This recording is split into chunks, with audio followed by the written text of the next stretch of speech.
आज हम लोग एक नया चैप्टर शुरू करने जा रहे हैं। Breathing and exchange of gases human physio का फर्स्ट चैप्टर है। ठीक है, तो हम लोग क्या करेंगे वही है कि जो जितना भी चीज़ हम लोग लिखेंगे साइड में, आपको भी किताब पे बुक में लिखते जाइएगा। ठीक है, और देखते हैं अभी से लेकर के 35 दिन और है नीट एग्ज़ाम में, तो ट्राई करेंगे हम अपना कि हर हर चैप्टर कंप्लीट करा दें। यही मेरा कोशिश रहेगा। ठीक है, और लास्ट टाइम में इससे ज़्यादा आप कुछ कर भी नहीं सकते हैं। ठीक है, कि एनसीईआरटी का अगर एक बार पूरा रिकैप हो जाए ना तो बहुत ज़्यादा मार्क्स इंक्रीज़ हो जाता है, क्योंकि एनसीईआरटी के लाइन से ही एग्ज़ाम में पूछा जाता है। ठीक है, चलिए शुरू किया जाए, विदाउट एनी डिले आगे बढ़ा जाए। चलिए, क्या लिखा हुआ है कि as you have read earlier, oxygen is utilised by the organism to indirectly break down simple molecules like glucose, amino acid, fatty acid to derive energy to perform various activity. और ये स्टेटमेंट यहाँ पे important है कि ये statement क्या बोल रहा है कि हमको ये पता है कि ऑक्सीजन का हम यूटिलाइजेशन कर रहे हैं इनडायरेक्टली ब्रेक डाउन करने के लिए। किस चीज़ को? ग्लूकोज को, अमीनो एसिड को, फैटी एसिड को ब्रेक कर रहे हैं इनडायरेक्टली। किस चीज़ के लिए? एनर्जी को रिलीज़ करने के लिए। तो ये स्टेटमेंट लिखेंगे हम लोग कि oxygen oxygen is utilised to indirectly. ये इंपॉर्टेंट है, इनडायरेक्टली जो लिखा है ना, यहीं से क्वेश्चन पूछा हुआ है कि ऑक्सीजन का यूटिलाइजेशन इनडायरेक्टली ब्रेक डाउन करने के लिए होता है कि डायरेक्टली ब्रेक डाउन करने के लिए होता है। तो किस चीज़ के लिए होता है? इनडायरेक्टली ब्रेक डाउन करने के लिए होता है। Indirectly break down glucose amino acid, fatty acid to derive energy. ठीक है, अब देखो यहाँ पे ये इंपॉर्टेंट है, इनडायरेक्टली टर्म यहाँ पे इंपॉर्टेंट है कि ऑक्सीजन का हम लोग यूटिलाइजेशन क्यों कैसे कर रहे हैं? क्यों? इनडायरेक्टली ब्रेक डाउन करने के लिए। किसको? ग्लूकोज को, एमिनो एसिड को, फैटी एसिड को। किस लिए? एनर्जी रिलीज करवाने के लिए। तो ये इंपॉर्टेंट था यहाँ पर। ठीक है, आगे बात करते हैं। आगे क्या लिखा हुआ है कि carbon dioxide which is harmful is also release during the above catabolic reaction. Carbon dioxide भी रिलीज हो रहा है। जैसे कि हम लोग जो हवा ले रहे हैं, इस सांस को ले रहे हैं, तो जो मेरे बॉडी में केमिकल रिएक्शन चल रहा है वहाँ पे कार्बन डाइऑक्साइड का प्रोडक्शन हो रहा है। तो कंटिन्यूसली कार्बन डाइऑक्साइड भी प्रोड्यूस हो रहा है बॉडी में, वो भी बाहर निकलते जा रहा है। ठीक है, क्या लिखा? Which is harmful is also release during the above catabolic reaction. जो कैटाबॉलिक रिएक्शन होता है, कैटाबॉलिक रिएक्शन मतलब कि कुछ दो तरह का रिएक्शन होता है। एक होता है कैटाबॉलिक रिएक्शन, एक होता है एनाबॉलिक रिएक्शन। एनाबॉलिक रिएक्शन में कुछ प्रोडक्ट का फॉर्मेशन हो रहा है, कैटाबॉलिक रिएक्शन में कुछ प्रोडक्ट का ब्रेकडाउन हो रहा है, तो उसको बोले कैटाबॉलिक रिएक्शन। तो during catabolic reaction carbon dioxide का फॉर्मेशन हो रहा है। ठीक है, अब आगे बात करेंगे। It is therefore evident that oxygen has to be continuously provided to the cell and carbon dioxide produce by the cell have to be released out. अब देखो बोल रहा है कि जो कैटाबॉलिक रिएक्शन के दौरान कार्बन डाइऑक्साइड प्रोड्यूस हो रहा है बॉडी में, उसको कंटिन्यूसली बॉडी से बाहर निकालना पड़ेगा और साथ में ऑक्सीजन को बॉडी के अंदर लेकर के आना पड़ेगा। अब ये होगा कैसे?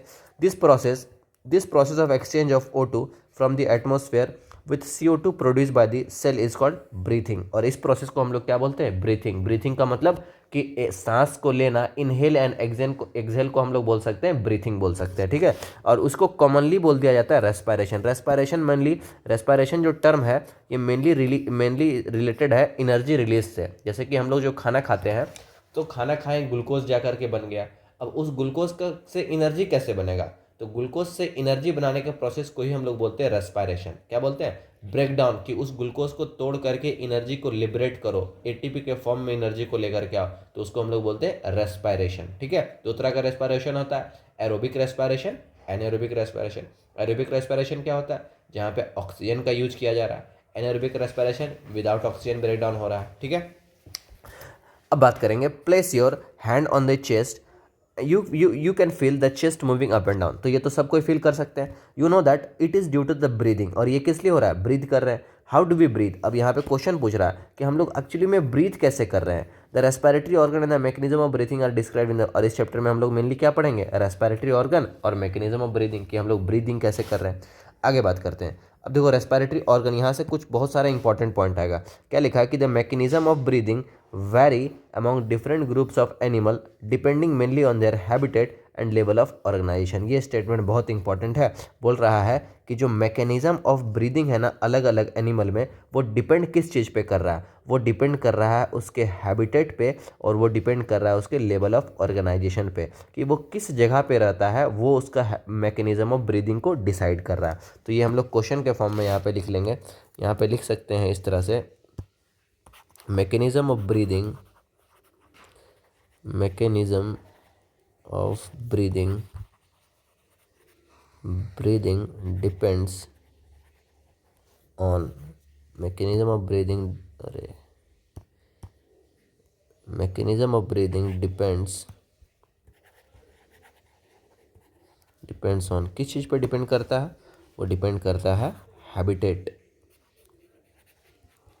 हैबिटेट, और दूसरा नंबर डिपेंड करता है लेवल ऑफ ऑर्गेनाइजेशन पे, लेवल ऑफ ऑर्गेनाइजेशन। ठीक है, तो एक्चुअली मैं ये बताना चाह रहा है कि अलग अलग ऑर्गेनिज्म का मैकेनिज्म अलग अलग है ब्रीदिंग करने का। तो वो किस चीज़ पे डिपेंड कर रहा है? वो डिपेंड कर रहा है उसके हैबिटेट पे, और वो डिपेंड कर रहा है उसके लेवल ऑफ ऑर्गेनाइजेशन पे। ठीक है, आगे बात करते हैं। फिर बोल रहा है कि lower invertebrates like sponges, coelenterates, flatworm exchange O2 with CO2 bye simple diffusion over their entire body surface. ये लिखेंगे हम लोग, ये यहाँ पे लिख दे रहे हैं कि स्पॉन्जेस, सिलेंट्रेट,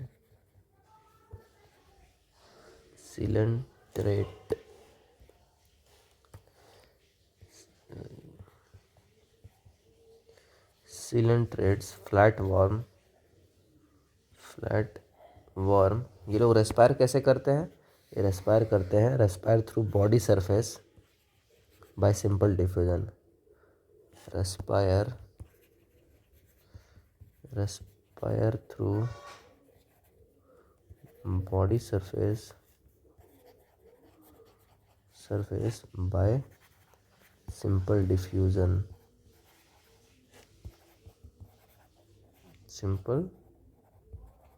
ठीक है। मतलब कि ये जो स्पॉन्ज है, सिलेंट्रेट है और फ्लैट वार्म है, ये generally oxygen and carbon dioxide का एक्सचेंज कैसे करता है? वो अपने बॉडी के सरफेस से ही कर लेता है। ठीक है, कैसे? बाय सिंपल डिफ्यूजन से कर लेता है। तो इसको हम लोग याद रखना है इसको, कि कैसे करता है? बाय सिंपल डिफ्यूजन से करता है, सिंपल डिफ्यूजन। चलिए आगे बात करते हैं। फिर लिखा, अब नेक्स्ट एग्जांपल बोल रहा है कि earthworm use their moist cuticle and insect have a network of tube, उसको बोलते हैं हम लोग ट्रैकियल ट्यूब। तो अर्थवर्म का लिखेंगे कि अर्थवर्म कैसे रेस्पायर करता है। अर्थवर्म, तो अर्थवर्म का यहाँ क्या लिखा देखिए, अर्थवर्म के बारे में लिखा, अर्थवर्म यूज मोइस्ट क्यूटिकल और इंसेक्ट के पास नेटवर्क ऑफ ट्यूब है। तो अर्थवर्म लिखेंगे, earthworm by moist cuticle, moist cuticle अपनी स्किन से ही कर लेता है। और लिखा इंसेक्ट कैसे रेस्पायर करता है? बाय ट्रैकियल ट्यूब से इंसेक्ट रेस्पायर करता है। ठीक है, आगे बात करते हैं। Have network of tracheal tube to transport atmospheric air with in the body. अब देखो एक और लिखा कि special vascularized structure called gills, उसको बोले ब्रेंकियल रेस्पायरेशन। वैसा जो एक्वेटिक ऑर्गेनिज्म जो गिल से रेस्पायर करते हैं उसको क्या बोलते हैं? Branchial respiration. Are used by most of the aquatic arthropod and molluscs. तो एक्वेटिक आर्थ्रोपोड एंड मोलस्कस कैसे रेस्पायर करते हैं? By gills. तो यहाँ पे लिखेंगे हम लोग, aquatic arthropod and molluscus respire by gills, aquatic arthropods and molluscs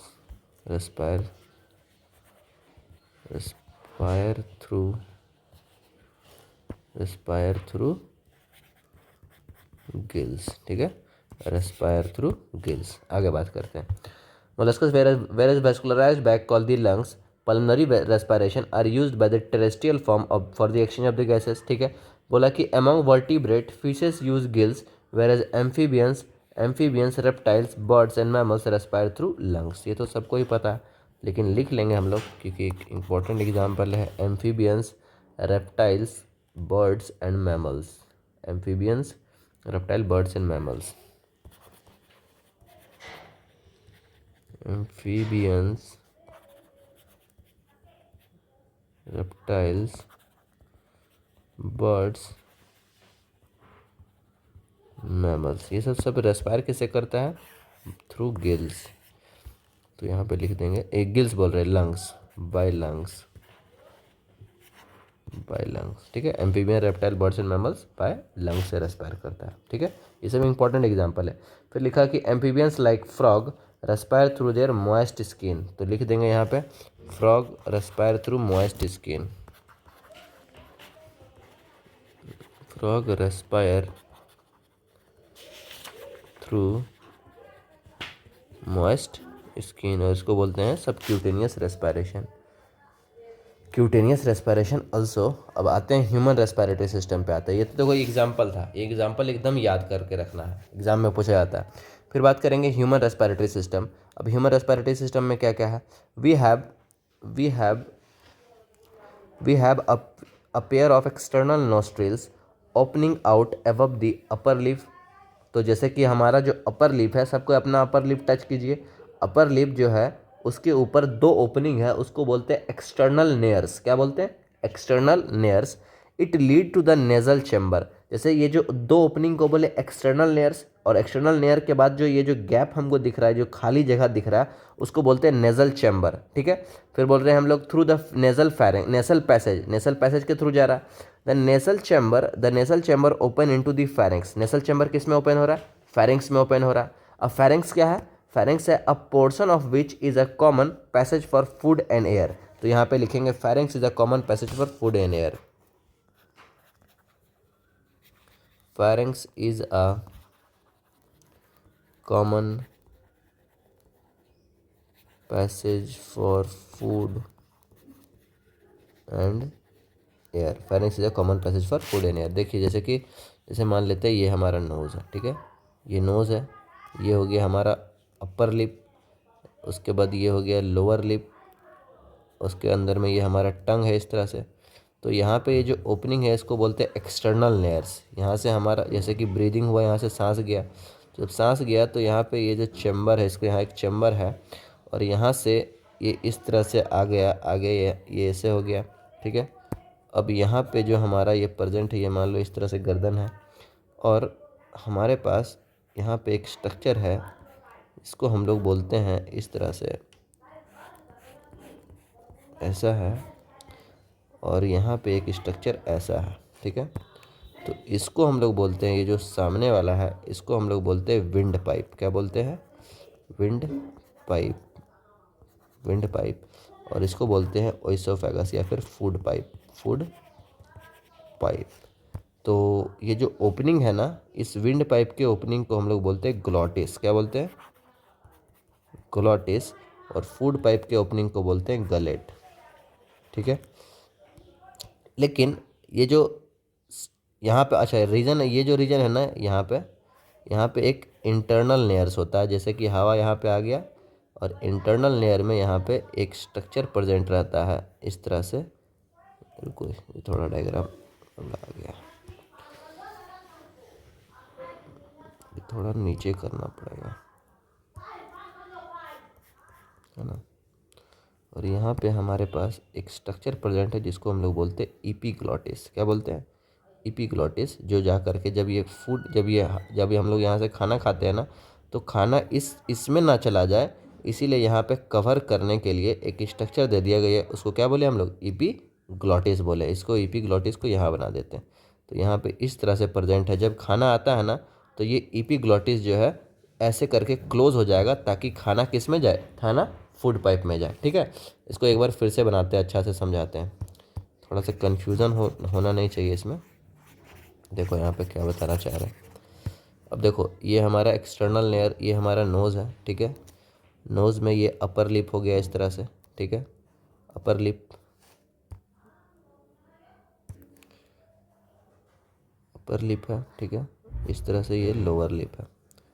अब यहाँ से लोअर लिप में ये हमारा ऐसे टंग हो जाता है अंदर में, ठीक है। और यहाँ से इस ओपनिंग को क्या बोलते हैं? एक्सटर्नल नेयर्स बोलते हैं, ठीक है। अब देखना यहाँ पे, अब यहाँ पे ये हमारा गर्दन शुरू होता है, तो यहाँ पे ना इस तरह से स्ट्रक्चर प्रेजेंट है यहाँ पे, ऐसा स्ट्रक्चर इस तरह से बनाएंगे इसको, ऐसा और एक ऐसा स्ट्रक्चर, ठीक है। तो ये जो है ना, ये पहले लैरिंग्स बना, जैसे कि यहाँ पे ये जो है ना, ये जो स्ट्रक्चर ऐसे हम राउंड किए तो इसको हम लोग बोले लैरिंग्स, इस रीजन को क्या बोले लैरिंग्स। अब उसके बाद शुरू हो रहा है ट्रैकिया, ठीक है। ये हुआ लैरिंग्स, ये क्या हुआ लैरिंग्स। और लैरिंग्स में एक वॉइस बॉक्स प्रेजेंट है जहाँ से क्या निकलता है, साउंड प्रोड्यूस होता है। लैरिंग्स क्या है, वॉइस बॉक्स से यहाँ पे साउंड प्रोड्यूस होता है। और ये जाके हुआ हमारा ट्रैकिया, यहाँ पे हुआ ट्रैकिया बोल दिया इसको, और इसको बोल दिया फूड पाइप, इसको बोले फूड पाइप, और इसको बोले हम लोग ट्रैकिया, ठीक है। और ये वाला रीजन हो गया हमारा लैरिंग्स, ठीक है। अब देखो हुआ क्या, हुआ ये कि जब खाना खाएंगे यहाँ से, जैसे कि यहाँ से खाना आ रहा है तो खाना इस पाइप में ना चला जाए, खाना ट्रैकिया में ना चला जाए, ट्रैकिया में। तो इसीलिए इसको प्रिवेंट करने के लिए यहाँ पे एक स्ट्रक्चर दिया हुआ है, इसको रेड से बनाते हैं। एक स्ट्रक्चर दिया हुआ है जिसको बोल रहे इपीग्लॉटिस, एक कार्टिलेज का फ्लैप है, इसको बोल रहे इपीग्लॉटिस। ये इपीग्लॉटिस ऐसे करके कवर हो जाता है ताकि खाना किस में जाए, खाना हमारे फूड पाइप में जाए, ठीक है। अच्छा, ओपनिंग को क्या बोलते हैं, फूड पाइप के ओपनिंग को हम लोग बोलते हैं गलेट, और इसको विंड पाइप के ओपनिंग को क्या बोलते हैं, ग्लॉटिस बोलते हैं, ठीक है। आगे बात करते हैं। और यहाँ पे ये जो स्ट्रक्चर है, यहाँ पे इस तरह से इस रीजन को हम लोग बोल रहे हैं, यहाँ पे इस रीजन को हम लोग बोल रहे हैं फेरिंग्स रीजन, जहाँ से common passage for food and air है, दैट इज योर फेरिंग्स, ठीक है। तो pharynx is a common passage for food and air. आगे बात करते हैं, is a common passage for food and air. The pharynx open through the लैरिंग्स, क्या बोला, pharynx open through the लैरिंग्स। Pharynx कैसे ओपन हो रहा है, थ्रू दी लैरिंग्स। यहाँ पे फेरिंग्स फेरिंग्स ओपन हो रहा है लैरिंग्स में, देखो लैरिंग्स है, ये रीजन लैरिंग्स है, और लैरिंग्स से किस रीजन में आ रहा है, ट्रैकिया में आ रहा है, ठीक है। क्या बोला, the pharynx open through the larynx region into the trachea. बोला कि फेरिंग्स जो है, ये जो यहाँ पे ये इंटरनल लेयर के बाद ये जो स्पेस है क्या है, फेरिंग्स, कॉमन पैसेज है। तो फेरिंग्स से क्या हुआ, बोल रहा है कि pharynx open through the larynx to the trachea, मतलब फेरिंग्स पहले यहाँ पे आया, देखो फेरिंग्स पहले, ये हो गया फेरिंग्स। अब फेरिंग्स ओपन थ्रू दी लैरिंग्स, ये लैरिंग्स हो गया, और किस में ओपन हुआ, ये ट्रैकिया में ओपन हुआ, ठीक है। तो ये स्टेटमेंट समझ में आ गया। अब आगे बात करते हैं, क्या लिखा हुआ, the pharynx open through the लैरिंग्स into the trachea. बोला कि लैरिंग्स is a cartilaginous box which help in the sound production and hence called the sound box. तो लैरिंग्स को हम लोग क्या बोलते हैं, लैरिंग्स इज अ कार्टिलेजिनस बॉक्स। लैरिंग्स क्या है, एक कार्टिलेजिनस बॉक्स है which help in the sound production and hence called the sound box, और उसको हम लोग क्या बोलते हैं, साउंड बॉक्स बोल देते हैं। अब बोल रहा है कि during swallowing glottis can be covered by thin elastic cartilaginous flap called the epiglottis. देखो जब वही बात कर रहे थे कि जब हम लोग खाना खाएंगे तो ये जो रेड कलर का बनाया है ये वाला स्ट्रक्चर, एक मिनट, ये जो ये स्ट्रक्चर बनाया है ना ये वाला, इसको बोल रहे इपीग्लॉटिस। इपीग्लॉटिस इस तरह से इसमें ऐसे करके क्लोज हो जा रहा है ताकि खाना किस में जाए, खाना फूड पाइप में जाए। ये ग्लॉटिस इस तरह से कवर हो जाएगा ताकि ये जो खाना आ रहा है वो किस में जाए, फूड पाइप में जाए, ठीक है। ताकि प्रिवेंट कर रहा है, देखो क्या क्या बोल रहा है यहाँ पे, बोल रहा है कि during swallowing the glottis can be covered by thin elastic cartilaginous flap called epiglottis to prevent the entry of food into the larynx. तो देखो ये जो खाना जाएगा, जैसे मान लो खाना इधर से आया तो ये तो लैरिंग्स रीजन है ना, ये रीजन क्या है, लैरिंग्स। तो खाना लैरिंग्स में ना चला जाए, खाना लैरिंग्स में ना चला जाए, इसीलिए इपीग्लॉटिस क्या हो जा रहा है, इपीग्लॉटिस इस तरह से क्लोज हो जा रहा है, ठीक है। आगे बात करते हैं, आगे देखो क्या लिखा हुआ, epiglottis to prevent the entry of food into the larynx. Trachea is a straight tube extending up to the mid-thoracic cavity which divide at the level of fifth thoracic vertebrae into right and the left primary bronchi. अब देखो trachea के बारे में बात करते हैं। तो ये हमारा देखो ये लैरिंग्स हो गया ऊपर में, फिर क्या आया, फिर आया ट्रैकिया। तो ये जो ट्रैकिया है ना, ये ट्रैकिया इस रीजन पे जो इसको बोल रहे हैं मिड थोरेसिक लेवल, और ये है हमारा फिफ्थ थोरेसिक वर्टिब्री। इस रीजन पे हमारे जब पीछे देखते हैं तो हमारे इस पॉइंट पे कितना नंबर का वर्टी प्रेजेंट रहता है, फिफ्थ नंबर का। और वहीं से हमारा ट्रैकिया दो पार्ट में डिवाइड कर देता है, left primary bronchi and right and left primary bronchi. इसको बोले right and left primary bronchi. किस पॉइंट पर डिवीजन किया ये याद रखना है, ये हमारा जो ट्रैकिया है उसका डिवीजन हुआ फिफ्थ थोरेसिक वर्टिब्री के लेवल पे, मतलब कि इस लेवल पे हमारे बॉडी के पीछे में फिफ्थ नंबर का थोरेसिक वर्टिब्री प्रेजेंट है, और वहीं पे उसी पॉइंट पे हमारा ये ट्रैकिया जो है सो दो पार्ट में डिवाइड हुआ। तो इसको हम लोग लिखेंगे कि trachea divide at fifth thoracic vertebrae, trachea divide at the level of fifth thoracic vertebrae into right and left primary bronchi. इसको लिखिए, trachea trachea divide at level of fifth thoracic vertebrae. ठीक है, trachea divide at level of fifth thoracic vertebrae पे divide होता है, किस चीज़ में डिवाइड होता है? Into right and left primary bronchi. Primary, याद रखना कि ट्रैकिया किस में डिवाइड, राइट एंड लेफ्ट क्या बन रहा है? वो बन रहा है प्राइमरी ब्रोंकी बन रहा है। किस लेवल पर डिवाइड किया? फिफ्थ थोरैसिक वर्टिब्रे के लेवल पे डिवाइड किया। मतलब जो हमारा जो बॉडी है, तो पीठ वाले रीजन पे जब हमारा जो थोरैक्स रीजन है वहाँ पे वर्टिब्री प्रेजेंट है, तो उसके 5 नंबर पोजीशन पे ट्रैकिया क्या हो रहा है? डिवाइड हो रहा है right and left primary bronchi में। ठीक है, आगे बात करते हैं। बोला कि each bronchi undergo repeated division to form the secondary tertiary bronchi and bronchioles ending up in a very thin terminal bronchioles. अब बोल रहा है कि जितना ब्रोंकी था ना, अब देखो यहाँ से डिवीजन कंटिन्यू शुरू हुआ, इस तरह से डिवीजन कर करके सारा डायमीटर सबका धीरे धीरे कम होता जा रहा है, डिवीजन कंटिन्यूसली करते जा रहा है, और लास्ट स्टेज में आकर के क्या बना? लास्ट स्टेज में आकर के यहाँ पे एल्विलाई बचा यहाँ पे। ठीक है, लास्ट स्टेज पे फिर बोला कि each bronchi undergo repeated division to form secondary tertiary bronchi and bronchioles. तो यहाँ पे देखो ये तो प्राइमरी ब्रोंकी है, ये दोनों प्राइमरी ब्रोंकी के बाद सेकेंडरी ब्रोंकी, टर्सरी ब्रोंकी। ठीक है, फिर आएगा इनिशियल ब्रोंक्यूल्स आएगा। तो लिखा हुआ यहाँ पे bronchi each bronchi undergo repeated division to form secondary tertiary bronchi and bronchioles ending up in a very thin terminal bronchioles. और कहाँ पे लास्ट में क्या बच रहा है? यहाँ पे टर्मिनल ब्रोंक्यूल्स बच रहा है। उसके बाद क्या हुआ? The trachea primary, secondary and tertiary bronchi and initial bronchioles are supported by incomplete cartilaginous ring. Each terminal bronchioles give rise to the number of thin irregular walled vascular bag called valvula। अच्छा, इसके बारे में बात करते हैं। पहले यहाँ पे देखो एक इंपॉर्टेंट पॉइंट यहाँ पे आया है अभी तक, बोल रहा है कि the trachea primary, secondary and tertiary bronchi and initial bronchioles are supported by incomplete cartilaginous ring.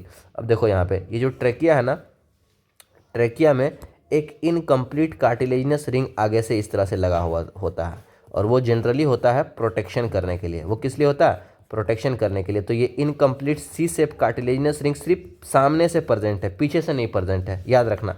ये इनकम्प्लीट है, इस तरह से प्रेजेंट है सिर्फ सामने से। और वो प्रेजेंट है कहाँ कहाँ पे? वो प्रेजेंट है ट्रैकिया में, primary bronchi, secondary bronchi, tertiary bronchi and initial bronchioles में प्रेजेंट है। तो इसको हम लोग लिखेंगे यहाँ पे कि C shaped cartilaginous ring, C shaped क्यों बोल रहे हैं? क्योंकि वो इनकम्प्लीट है, आधा ही प्रेजेंट है। C shaped cartilaginous ring present in trachea primary bronchi, secondary bronchi,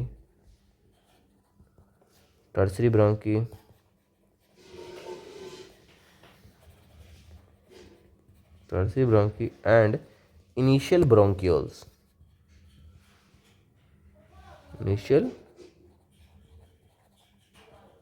ठीक है, क्या बोला कि C shaped cartilaginous ring present in trachea primary bronchi, secondary bronchi, tertiary bronchi and initial bronchioles में प्रेजेंट है एक C shaped incomplete cartilaginous ring. ठीक है, यहाँ तक बात। अब बात करते हैं आगे। वेरी थिन, फिर बोल रहा है कि cartilaginous ring each terminal bronchioles give rise to, और बोल रहा है कि each terminal bronchiole give rise to number of very thin irregular walled vascularised back structure called alveoli. और हर टर्मिनल ब्रोंक्यूल किस चीज़ को राइज दे रहा है? हर टर्मिनल ब्रोंक्यूल से क्या रिलीज हो रहा है? एल्विलाई बन रहा है वहाँ से। The branching network of bronchioles and alveoli comprises the lung. बोल रहा है कि हमारे जो लंग में है उसके में प्रेजेंट क्या क्या है? ब्रांच नेटवर्क प्रेजेंट है बहुत सारा, primary bronchi, secondary bronchi, tertiary bronchi, ये सब का नेटवर्क प्रेजेंट है हमारे लंग्स में। अब हमारे पास लंग्स कितना होता है? हमारे पास 2 लंग्स होता है, एक हो गया इधर का लंग, एक हो गया इधर का लंग। तो एक राइट लंग बोलेंगे, एक लेफ्ट लंग बोलेंगे। फिर बोल रहा है कि we have 2 lungs each which is covered by double layer pleura, और हमारा lungs double layer pleural membrane से कवर्ड होता है। तो इसको हम इस तरह से बना सकते हैं कि हमारा जो लंग है इस तरह से कवर है, उसको बोलते हैं प्लूरल मेम्ब्रेन। क्या बोलते हैं उसको? प्लूरल मेम्ब्रेन बोला जाता है। और हमारा ये जो प्लूरल मेम्ब्रेन है ये डबल लेयर्ड है। कितना लेयर है? एक को बोलेंगे एक्सटर्नल प्लूरल मेम्ब्रेन, एक को बोलेंगे इंटरनल प्लूरल मेम्ब्रेन। और ये जो गैप प्रेजेंट है और इस गैप में प्रेजेंट है प्लूरल फ्लूइड। क्या प्रेजेंट है इस गैप में? इस गैप में प्रेजेंट है प्लूरल फ्लूइड। और ये फ्लूइड का काम क्या है? ये फ्लूइड का काम है रिड्यूस करना फ्रिक्शन को। लंग्स के सरफेस में फ्रिक्शन ना प्रोड्यूस हो, उसको रिड्यूस करने का काम किसका है? ये प्लूरल फ्लूइड का काम है, रिड्यूस करने का फ्रिक्शन को। ठीक है, अब बात करते हैं आगे। Covered double pleural membrane with the pleural fluid between them, it reduces, देखो यहाँ लिख दिया function, it reduces the friction on the lung surface. Pleural fluid का काम क्या है? लंग सरफेस पे फ्रिक्शन को रिड्यूस करने का काम किसका है? प्लूरल फ्लूइड का काम है लंग सरफेस पे फ्रिक्शन को रिड्यूस करने का। बोल रहा है कि the outer pleural membrane, outer pleural membrane मतलब ये जो बाहर वाला लेयर है, outer pleural membrane is in close contact with the thoracic, close contact with thoracic lining, whereas the inner pleural membrane is in contact with the lung surface। और inner वाला किससे contact में है? इनर वाला surface lungs के surface से contact में है। फिर बात करेंगे the part starting from the external nostril, यहाँ से इंपॉर्टेंट शुरू हो रहा है। The part starting from the external nostrils up to the terminal bronchioles constitute the conducting part, whereas the alveoli and their duct form the respiratory part or exchange part of the respiratory system। इसको लिखेंगे यहाँ पे हम लोग, external nostril up to terminal bronchioles, external nostrils up to terminal bronchioles, terminal bronchioles को हम लोग बोलते हैं, external nostrils up to terminal bronchioles constitute conducting part, constitute conducting part मतलब यहाँ पे कंडक्शन हो रहा है। ठीक है, एक्सटर्नल नॉस्ट्रिल से लेकर के कहाँ तक? टर्मिनल ब्रोंक्यूल्स तक के हम लोग बोलते हैं कंडक्टिंग पार्ट बोला जाता है। क्या बोला जाता है? कंडक्टिंग पार्ट बोला जाता है। उसके बाद एक और स्टेटमेंट लिखेंगे यहाँ पे, whereas alveoli and their duct form respiratory और exchange part, तो लिख देंगे alveoli and its duct, alveoli and its duct form respiratory part, form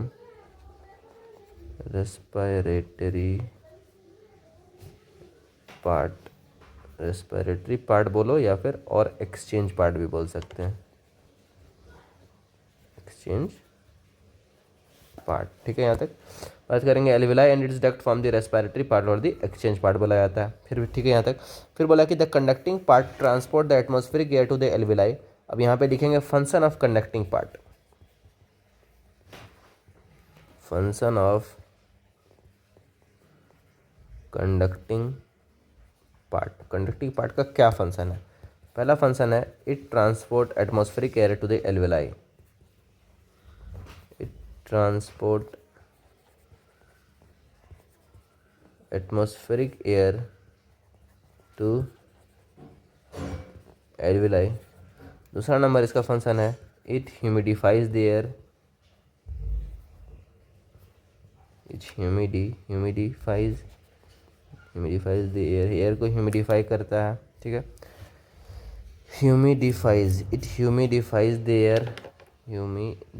air. तीसरा नंबर है it bring air to the body temperature, मतलब कि जो सांस ले रहे हैं उसको हमारे बॉडी टेम्परेचर से मैनेज कौन कर रहा है, मतलब कि जो जितना टेम्परेचर बाहर का हवा का है उतना ही टेम्परेचर को हमको मेंटेन करके रखना है। मतलब जो बॉडी में 37 डिग्री टेम्परेचर है हमारा कांस्टेंट, उतना टेम्परेचर पे लेकर के आता है कौन? Conducting part. तो यहाँ पे लिखेंगे it maintain internal body temperature, यहाँ पे लिखा हुआ bring body and also bring the air to the body temperature. तो लिख सकते हैं bring air to the body temperature, it brings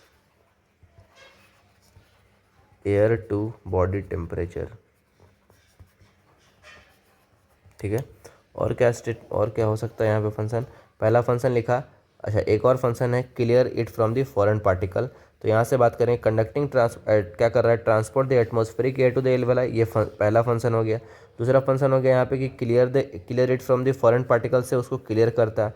तीसरा फंक्शन हो गया कि ये ह्यूमिडिफाई करता है एयर को। और फोर्थ फंक्शन हो गया कि ये also bring the air to the body temperature, जो हवा ले रहे हैं उसको बॉडी टेम्परेचर पे लेकर के आ जाता है। तो यहाँ पे लिख सकते हैं फोर्थ पोजीशन या पॉइंट लिख सकते हैं clear air from the foreign particle, clears air from foreign particle, clear air from foreign particle, foreign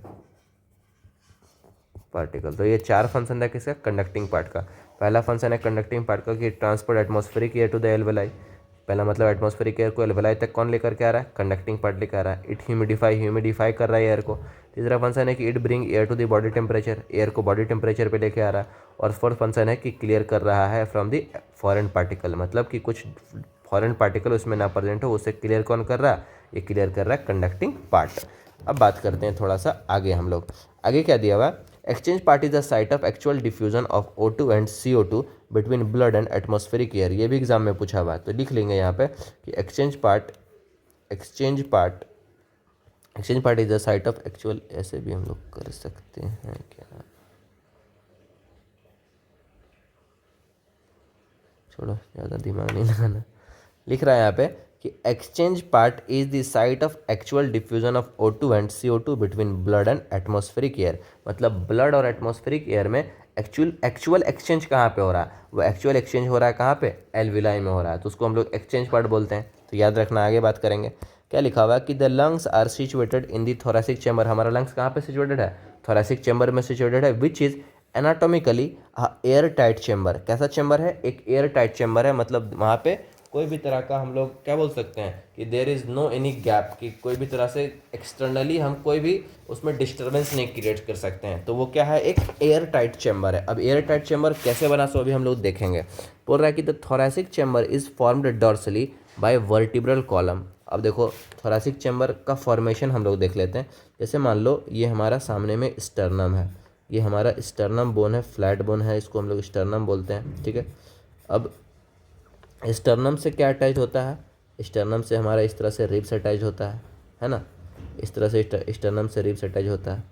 उसके पीछे में क्या प्रेजेंट रहता है, उसके पीछे में हमारे पास वर्टिब्रल कॉलम प्रेजेंट रहता है ना, इस तरह से नहीं रहता है, वर्टिब्रल कॉलम रहता है इस तरह से। मान लो इमेजिन करो ये वर्टिब्रल कॉलम बना दिए, पीछे में है ये, और दोनों गैप यहाँ से लेकर के यहाँ के गैप में जो प्रेजेंट है हमारा लंग्स प्रेजेंट होता है। क्या प्रेजेंट होता है, हमारा लंग्स प्रेजेंट होता है। तो और नीचे से क्या प्रेजेंट होता है, एक डोम प्रेजेंट रहता है, डोम जिसको हम लोग क्या बोलते हैं, डायफ्राम बोलते हैं। तो एनाटॉमिकली अगर स्ट्रक्चर देखें तो ये जो पूरा स्ट्रक्चर बना है इसको हम लोग बोलते हैं थोरेसिक चैम्बर, जहाँ पे सामने से क्या प्रेजेंट है, स्टर्नम प्रेजेंट है, साइड से क्या प्रेजेंट है, रिब्स प्रेजेंट है, पीछे से क्या प्रेजेंट है, वर्टिब्रल कॉलम प्रेजेंट है, और नीचे से क्या प्रेजेंट है, डायफ्राम प्रेजेंट है। तो इसको हम लोग बोलते हैं थोरेसिक चैम्बर बोलते हैं। अब देखो यहाँ पे लिखा हुआ क्या है कि the lungs are situated in the thoracic chamber which is anatomically in air tight chamber. The thoracic chamber is formed dorsally by vertebral column. ये जो थोरेसिक चैम्बर है वो पीछे से किससे बना है, वर्टिब्रल कॉलम से फॉर्मेशन हुआ है। तो यही लिखा है कि vertebral column ventrally by the sternum, और सामने से क्या प्रेजेंट है, स्टर्नम प्रेजेंट है सामने से, वेंट्रली बाय द स्टर्नम। फिर उसके बाद बोल रहा है कि लेटरली बाय द रिब्स, और साइड से क्या प्रेजेंट है, लेटरल में हमारे पास रिब्स प्रेजेंट है इस तरह से, लेटरली बाय द रिब्स है लेटरल में। फिर बोल रहा है and lower side by a dome shaped diaphragm, और नीचे से क्या प्रेजेंट है, एक डोम शेप्ड डायफ्राम प्रेजेंट है। तो इसको हम लोग बोल दिए इसको हम लोग क्या बोले, इसको बोले थोरेसिक चैम्बर। थोरेसिक चैम्बर में एग्जाम में पूछा जाता है कि डॉर्सली क्या प्लेस्ड है, डॉर्सली वर्टिब्रल कॉलम है, वेंट्रली क्या प्रेजेंट है, स्टर्नम है, लेटरली क्या है, रिब्स प्रेजेंट है, और लोअर साइड से क्या है, डोम शेप डायफ्राम, ठीक है। अब बात करते हैं आगे। The anatomical setup of lungs in thorax is such that any change in the volume of the thoracic cavity will be reflected in the lungs, that is pulmonary cavity। अब बोल रहा है कि जो हमारा लंग्स का ऐसा सेटअप किया गया है ना कि अगर हल्का सा भी चेंज आएगा थोरेसिक चैम्बर में, थोरेसिक चैम्बर के वॉल्यूम में, तो वो चेंज तुरंत से किस में जा करके हमको वो उसका इफेक्ट दिखने लगेगा, उसका इफेक्ट हमको पल्मनरी कैविटी में दिखने लगेगा, ठीक है, लंग्स के कैविटी में हमको दिखने लगेगा उसका असर। फिर बोल रहा है कि such an arrangement is essential for breathing as we cannot directly alter the pulmonary volume. और ये अरेंजमेंट ब्रीदिंग के रेस्पेक्ट में ये इंपॉर्टेंट है, एसेंशियल है ये अरेंजमेंट, कि अगर क्या बोला कि हल्का सा भी आप वॉल्यूम में चेंज कीजिएगा कौन से चैम्बर में, थोरेसिक चैम्बर में, तो उसका इफेक्ट तुरंत से किस में दिखेगा, उसका इफेक्ट तुरंत से पल्मनरी कैविटी में दिखेगा, लंग्स के कैविटी में वो उसका इफेक्ट दिखने लगेगा। और ये जो सेटअप किया गया है ये एसेंशियल सेटअप है ब्रीदिंग करने के लिए, ये एक एसेंशियल सेटअप है। बात करते हैं आगे। आगे क्या लिखा हुआ कि respiration involves the following step. Respiration में क्या क्या होता है, बोल रहा है कि ब्रीदिंग और pulmonary ventilation by which the atmospheric air is drawn in and CO2 rich alveolar air is release. तो पहला फंक्शन क्या है, एग्जाम में पूछा जाता है कि स्टेप्स ऑफ ब्रीदिंग, क्या क्या रेस्पिरेशन का स्टेप है। तो पहला स्टेप में बोला कि ब्रीदिंग और पल्मोनरी वेंटिलेशन। ब्रीदिंग और पल्मोनरी वेंटिलेशन, पहला ब्रीदिंग किए जिसमें से क्या हुआ कि एटमॉस्फेयर से एयर ले लिए, CO2 रिच एल्वियुलर एयर को बाहर कर दिए, ये पहला स्टेप हो गया। दूसरा स्टेप क्या है, दूसरा स्टेप है कि diffusion of gas O2 and CO2 across the alveolar membrane. Alveolar membrane के बीच में गैस का एक्सचेंज हो जाए। जैसे कि देखो ये हमारा इस तरह से एल्विलाई होता है और एल्विलाई में ही इस तरह से हमारा एल्विलाई के नीचे लगा होता है हमारा ब्लड वेसल्स, इस तरह से प्रेजेंट होता है, ठीक है, इस तरह से ब्लड वेसल्स प्रेजेंट होता है। तो यहाँ पे हमारे ब्लड में बहुत सारा CO2 प्रेजेंट है, वो इधर आ जाता है और यहाँ का O2 क्या हो जाता है, इधर आ जाता है, ठीक है। अब देखो क्या लिखा हुआ है, transport of gases by the blood, gas का ट्रांसपोर्ट हो गया ब्लड से। फिर diffusion of O2 and CO2 between blood and tissue. एक बार ब्लड में जाने के बाद जब वो ब्लड किसी टिश्यू से पास करेगा तो वहाँ पे भी एक्सचेंज हो जाएगा, डिफ्यूजन गैस हो जाएगा। फिर लास्ट स्टेप में लिखा कि utilization of O2 by this cell for catabolic reaction resultant release of CO2 cellular respiration is dealt in chapter 12। अब बोल रहा है कि जब एक बार टिश्यू में चला गया तो वहाँ पे वो ऑक्सीजन का क्या करेगा, कैटाबॉलिक रिएक्शन करेगा, ग्लूकोज को ब्रेक डाउन करेगा, एमिनो एसिड को ब्रेक डाउन करेगा और वहाँ पे ब्रेक डाउन करने से रिलीज क्या होगा, कार्बन डाइऑक्साइड का फॉर्मेशन होगा। अब आते हैं मैकेनिज्म ऑफ ब्रीदिंग पे। तो मैकेनिज्म ऑफ ब्रीदिंग है, उसके बाद यहाँ पे कुछ वॉल्यूम्स हम लोग देखेंगे, एक्सचेंज ऑफ गैस देखेंगे, उसके बाद हमारा ये चैप्टर हो जाएगा फिनिश। तो चार पांच टॉपिक है, ठीक है। मैकेनिज्म ऑफ ब्रीदिंग पे आते हैं मैकेनिज्म ऑफ ब्रीदिंग पे, ठीक है। तो मैकेनिज्म ऑफ ब्रीदिंग में क्या बोल रहा है कि ब्रीदिंग इन्वॉल्व 2 स्टेज। ब्रीदिंग में 2 स्टेज होता है, एक को बोलते हैं इंस्पायरेशन और एक को बोलते हैं एक्सपायरेशन, ठीक है। क्या लिखा हुआ कि inspiration during which atmospheric air is drawn in. Inspiration के दौरान जो एटमॉस्फेयर में एयर प्रेजेंट है उसको हम लोग क्या करते हैं, शरीर के अंदर लेते हैं नोज के थ्रू। And expiration by which the alveolar air is release out. Expiration में क्या हो रहा है कि जो एल्वियुलाई में एयर प्रेजेंट है वो क्या हो जाता है, बाहर निकल जाता है। तब अब बोल रहा है कि the movement of air into and out of the lung is carried out by creating a pressure gradient. Pressure gradient को हम लोग प्रेशर डिफरेंस भी बोल सकते हैं। बोल रहा है कि जो सांस ऑटोमेटिकली अंदर और बाहर हो रहा है, ये हो कैसे रहा है, ये हो रहा है by creating pressure difference, that is pressure gradient. कि प्रेशर का डिफरेंस क्रिएट कर दो, कि एक बार अंदर में प्रेशर बढ़ा दो और एक बार बाहर का प्रेशर कम कर दो। मतलब एक्चुअली में तो बाहर का तो नहीं कर सकते हैं, जो भी हमारे ही कंट्रोल में, कि एक बार हम अपने अंदर का थोरैसिक कैविटी का प्रेशर को कम करेंगे, एक बार थोरैसिक कैविटी का प्रेशर को इंक्रीज करेंगे। तो इसी 2 मैकेनिज्म से हमारा इनहेलेशन एंड एक्सहेलेशन हो जाएगा। देखो कैसे होता है, क्या लिखा हुआ कि release out the movement of the air into and out of the lung is carried out by creating a pressure gradient between lungs and the atmospheric air. मतलब कि किसके किसके बीच में प्रेशर ग्रेडियंट क्रिएट करना है, लंग्स के बीच में और एटमॉस्फेयर के बीच में एक प्रेशर का डिफरेंस क्रिएट करना है। बोल रहा है कि the inspiration can occur if the pressure with in the lung intrapulmonary pressure is less than the atmospheric pressure, that is there is a negative pressure in the lung with respect to the atmospheric pressure। अब देखो यहाँ पे बोलना क्या चाह रहा है, यहाँ पे बोलना चाह रहा है कि इंस्पायरेशन कब होगा भाई, इंस्पायरेशन कब होगा जब हमारे अंदर का जो जैसे हमको क्या करना है, सांस को अंदर लेना है, हवा को हमको अंदर लेकर के आना, तो बाहर का प्रेशर ज़्यादा रहना चाहिए तब तो वो अंदर आएगा, है ना। तो अब हम बाहर का प्रेशर ज़्यादा कैसे क्रिएट करें, हम अपने इस चैम्बर का क्या कर देंगे, इस चैम्बर में अभी देखो कैसे कैसे सेटअप होता है। देखो क्या देख रहे हैं, inspiration can occur if the pressure with in the lung intrapulmonary pressure is less. मतलब कि हमारे लंग्स का प्रेशर क्या हो, प्रेशर हमारे लंग्स का कम हो। फिर बोल रहे हैं कि less than the atmospheric pressure, और एटमॉस्फेरिक प्रेशर क्या हो, एटमॉस्फेरिक प्रेशर ज़्यादा हो। तो एटमॉस्फेरिक प्रेशर ज़्यादा होने से एटमॉस्फेयर से एयर किधर चला जाएगा, हमारे लंग्स में चला जाएगा, क्योंकि हमारे लंग्स का प्रेशर क्या है, हमारे लंग्स का प्रेशर अभी कम है इंस्पायरेशन के दौरान, ठीक है। There is a negative pressure, उसी को बोल रहे हैं, और यही नेगेटिव कम प्रेशर को बोल रहे हैं negative pressure in the lungs with respect to the atmospheric pressure. तो एग्जाम में पूछा जा सकता है ड्यूरिंग इंस्पायरेशन हमारे लंग्स में पॉजिटिव प्रेशर होता है या फिर नेगेटिव प्रेशर होता है, तो आंसर देंगे हम लोग नेगेटिव प्रेशर होता है, ठीक है। अब तो ये इंस्पायरेशन में हुआ, इंस्पायरेशन में क्या हुआ कि लंग्स में प्रेशर क्या किए, कम किए, और एटमॉस्फेरिक प्रेशर का मतलब कि एटमॉस्फेयर से कम कर दिए। तो एटमॉस्फेयर से सांस कहाँ पे आ गया, एटमॉस्फेयर से हवा हमारे लंग्स के अंदर चला गया। फिर बोल रहा है similarly expiration take place when the intrapulmonary pressure is higher than the atmospheric pressure. अब एक्सपायरेशन कैसे होगा, सांस को हवा को बाहर कैसे करेंगे, कि अब बोला कि जो बाहर का जो प्रेशर है ना, अब अपने अंदर का प्रेशर बाहर से भी ज़्यादा कर दो। तो जब प्रेशर हम एटमॉस्फेयर से भी ज़्यादा क्रिएट कर देंगे अंदर में, तो अंदर से हवा किधर चला जाएगा, बाहर की तरफ चला जाएगा, ठीक है। Expiration take place when the intrapulmonary pressure is higher than the atmospheric pressure. Expiration कब होगा? जब हमारे लंग्स का प्रेशर क्या होगा? ज़्यादा होगा as compare to atmospheric pressure. Atmospheric pressure से ज़्यादा प्रेशर होगा हमारे लंग्स का, तो हवा जो है ऑटोमेटिकली बाहर की तरफ जाएगा, from higher concentration to lower concentration. फिर बोलेंगे आगे, फिर बोला कि the diaphragm and the specialised set of muscle external and internal intercostal muscles costals between the ribs help in generating the such gradient. Exam में ये पूछता है, एग्जाम के लिए यहाँ पे लिखेंगे, पॉइंट लिखेंगे,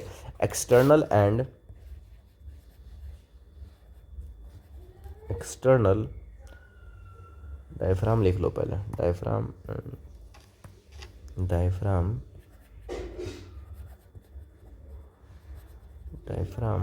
एंड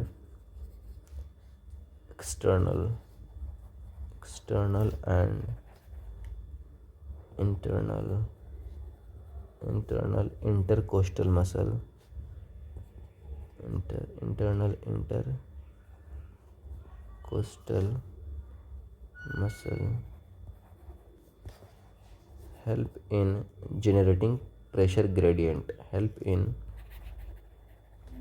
generating pressure। देखो अच्छा, ये मसल्स क्या होता है?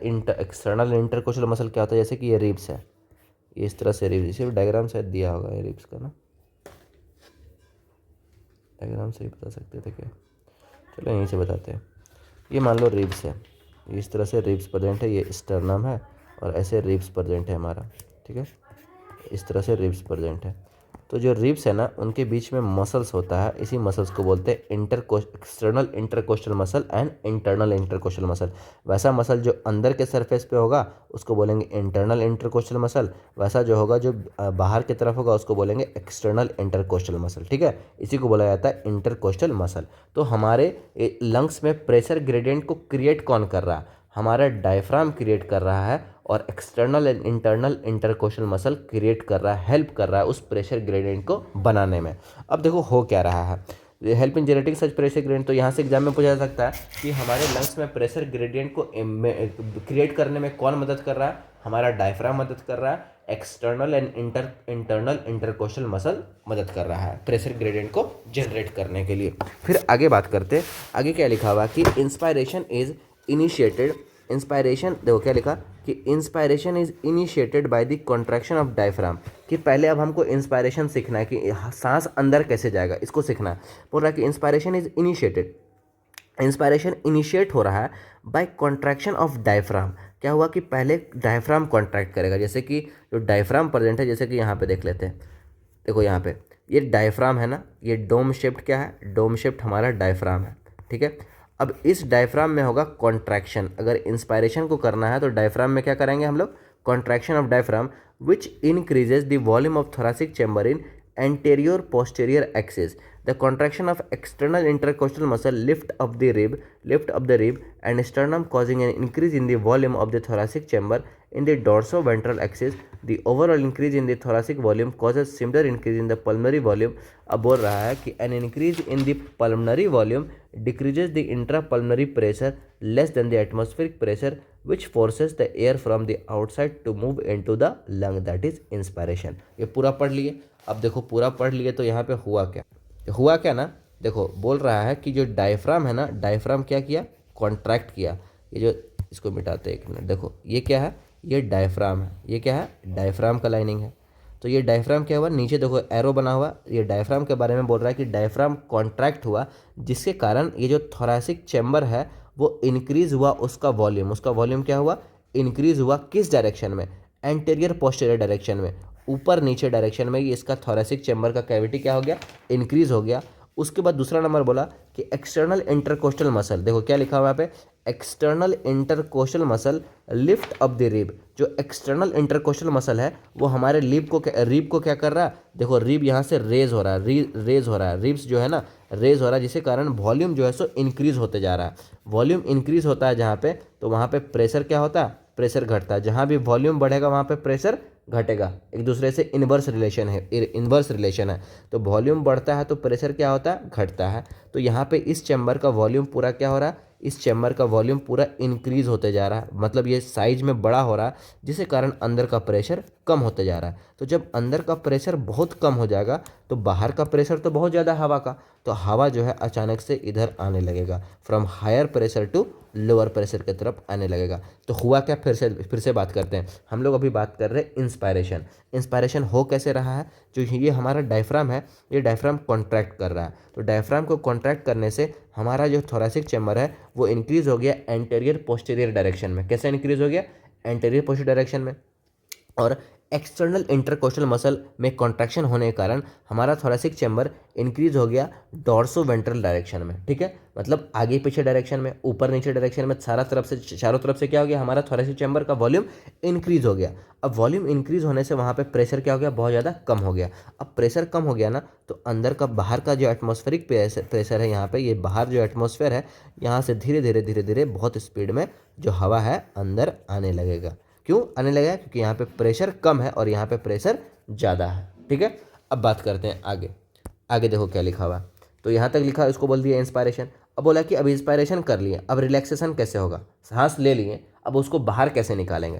तो बोल रहा है कि relaxation of the diaphragm and the intercostal muscles return the diaphragm and the sternum to their normal position and reduces the thoracic volume and thereby pulmonary volume. This led to the increase in the intrapulmonary pressure to slightly above the atmospheric pressure, causing explosion of the air from the lung, that is expiration. देखो यहाँ पे diagram क्या दिया हुआ।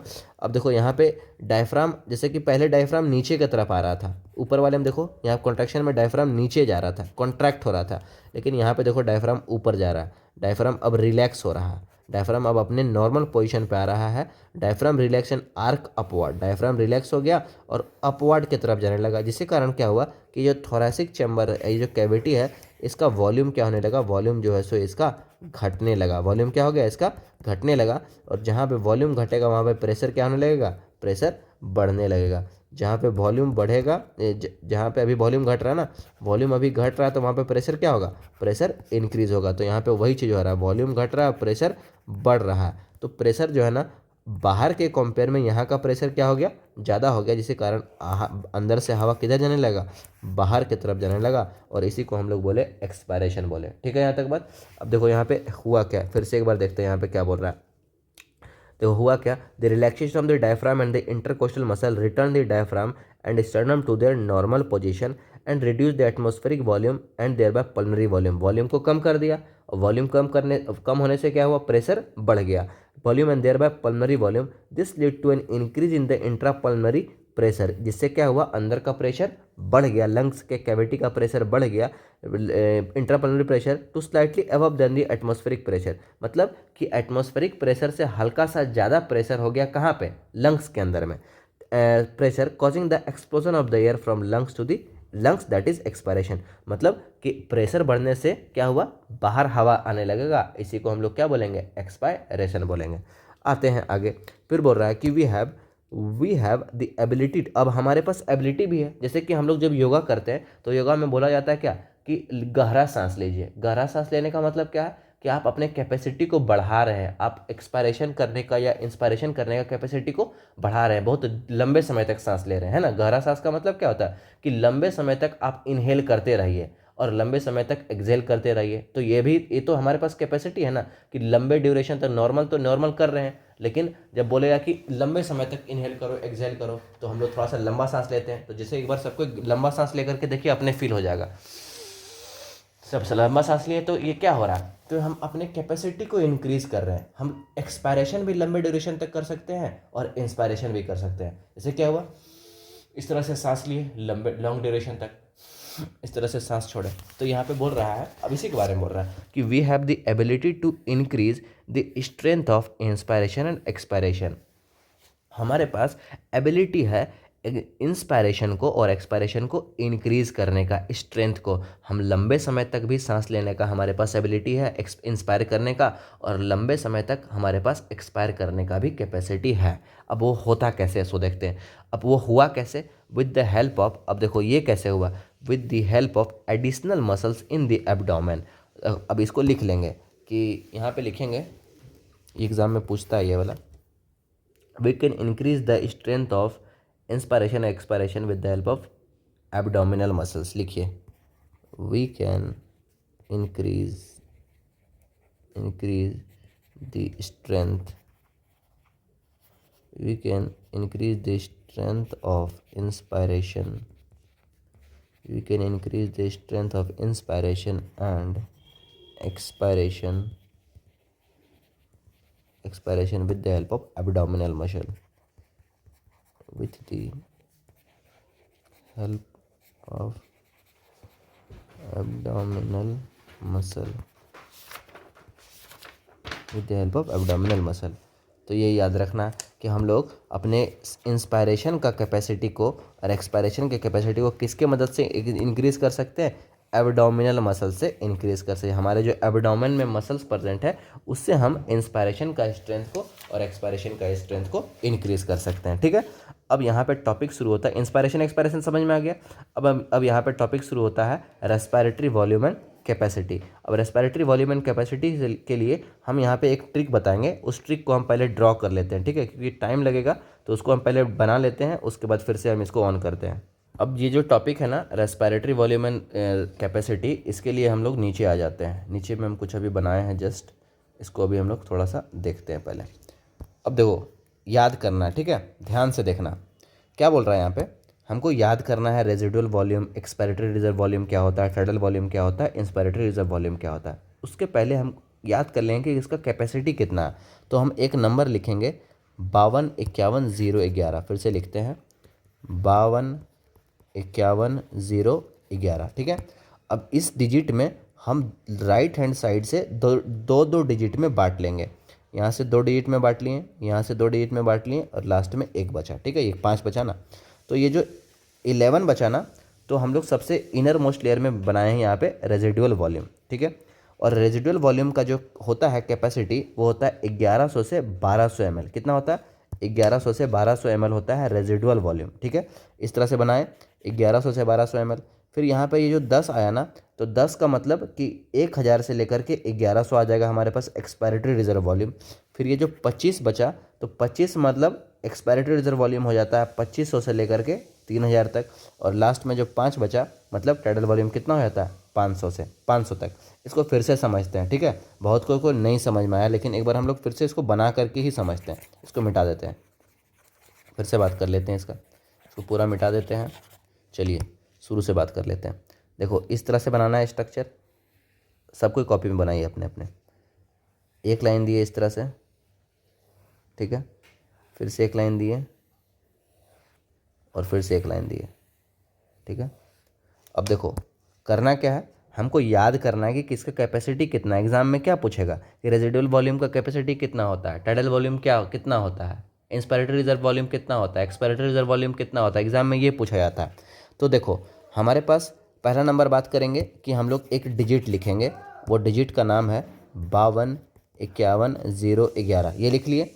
उसको right hand side से 2 digit में बांट लीजिए, बांट लिए और लास्ट में 1 बचा, मतलब लास्ट में 5 बचा। तो यहाँ पे कितना आया 11। तो मतलब 11 का मतलब 1100 से लेकर के 1200 तक, 1100 से लेकर के 1200 तक हमारे पास होता है रेजिडुअल वॉल्यूम। मतलब एक एक बढ़ा दिए, देखिए 1100 से क्या कर दिए 1200 कर दिए। अब यहाँ पे देखो कितना आया 10। 10 का मतलब क्या है, 10 का मतलब होता है यहाँ पे 1000 से लेकर के 1100 तक। इसको बोलेंगे हम लोग एक्सपायरेटरी रिजर्व वॉल्यूम। क्या बोलेंगे इसको? एक्सपायरेटरी रिजर्व वॉल्यूम, याद करना है।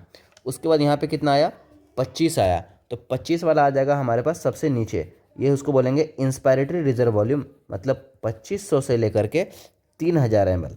ठीक है, 3000 ml। और लास्ट में बचा 5, और इस 5 को हम लोग लिख देंगे यहाँ पे, डेट इज टाइडल वॉल्यूम होता है 500 ml का। ठीक है, तो याद करना है कैसे कि रेजिडुअल वॉल्यूम कितना होता है। तो ये नंबर लिखेंगे 11 आ रहा है, मतलब 1100 से लेकर के 1200 तक होगा रेजिडुअल वॉल्यूम।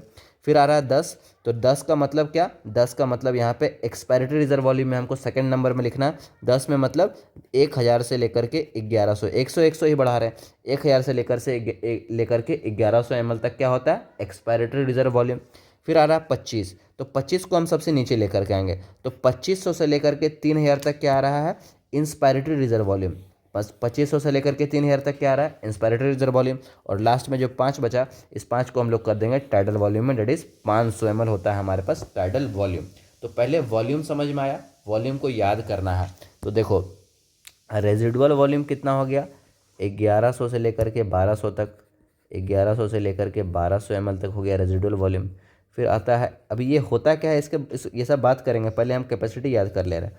1000 से लेकर के 1100 ml तक क्या हो रहा है हमारे पास, एक्सपायरेटरी रिजर्व वॉल्यूम हो रहा है। टाइडल वॉल्यूम कितना हो रहा है, 500 ml होता है टाइडल वॉल्यूम। और इंस्पायरेटरी रिजर्व वॉल्यूम कितना होता है, 2500 से लेकर के 3000 ml तक होता है इंस्पायरेटरी रिजर्व वॉल्यूम। वॉल्यूम याद कर लिए। अब यहाँ पे कुछ कैपेसिटी आएगा, तो कैपेसिटी को कैसे याद करेंगे सो देखते हैं। तो ये जो रेजिडुअल वॉल्यूम है ना, रेजिडुअल वॉल्यूम से लेकर के ये पूरा वॉल्यूम, इस पूरे वॉल्यूम को हम लोग बोलते हैं TLC, क्या, टोटल लंग कैपेसिटी। पूरे वॉल्यूम को क्या बोलते हैं, टोटल लंग कैपेसिटी। लंग का कैपेसिटी कितना है।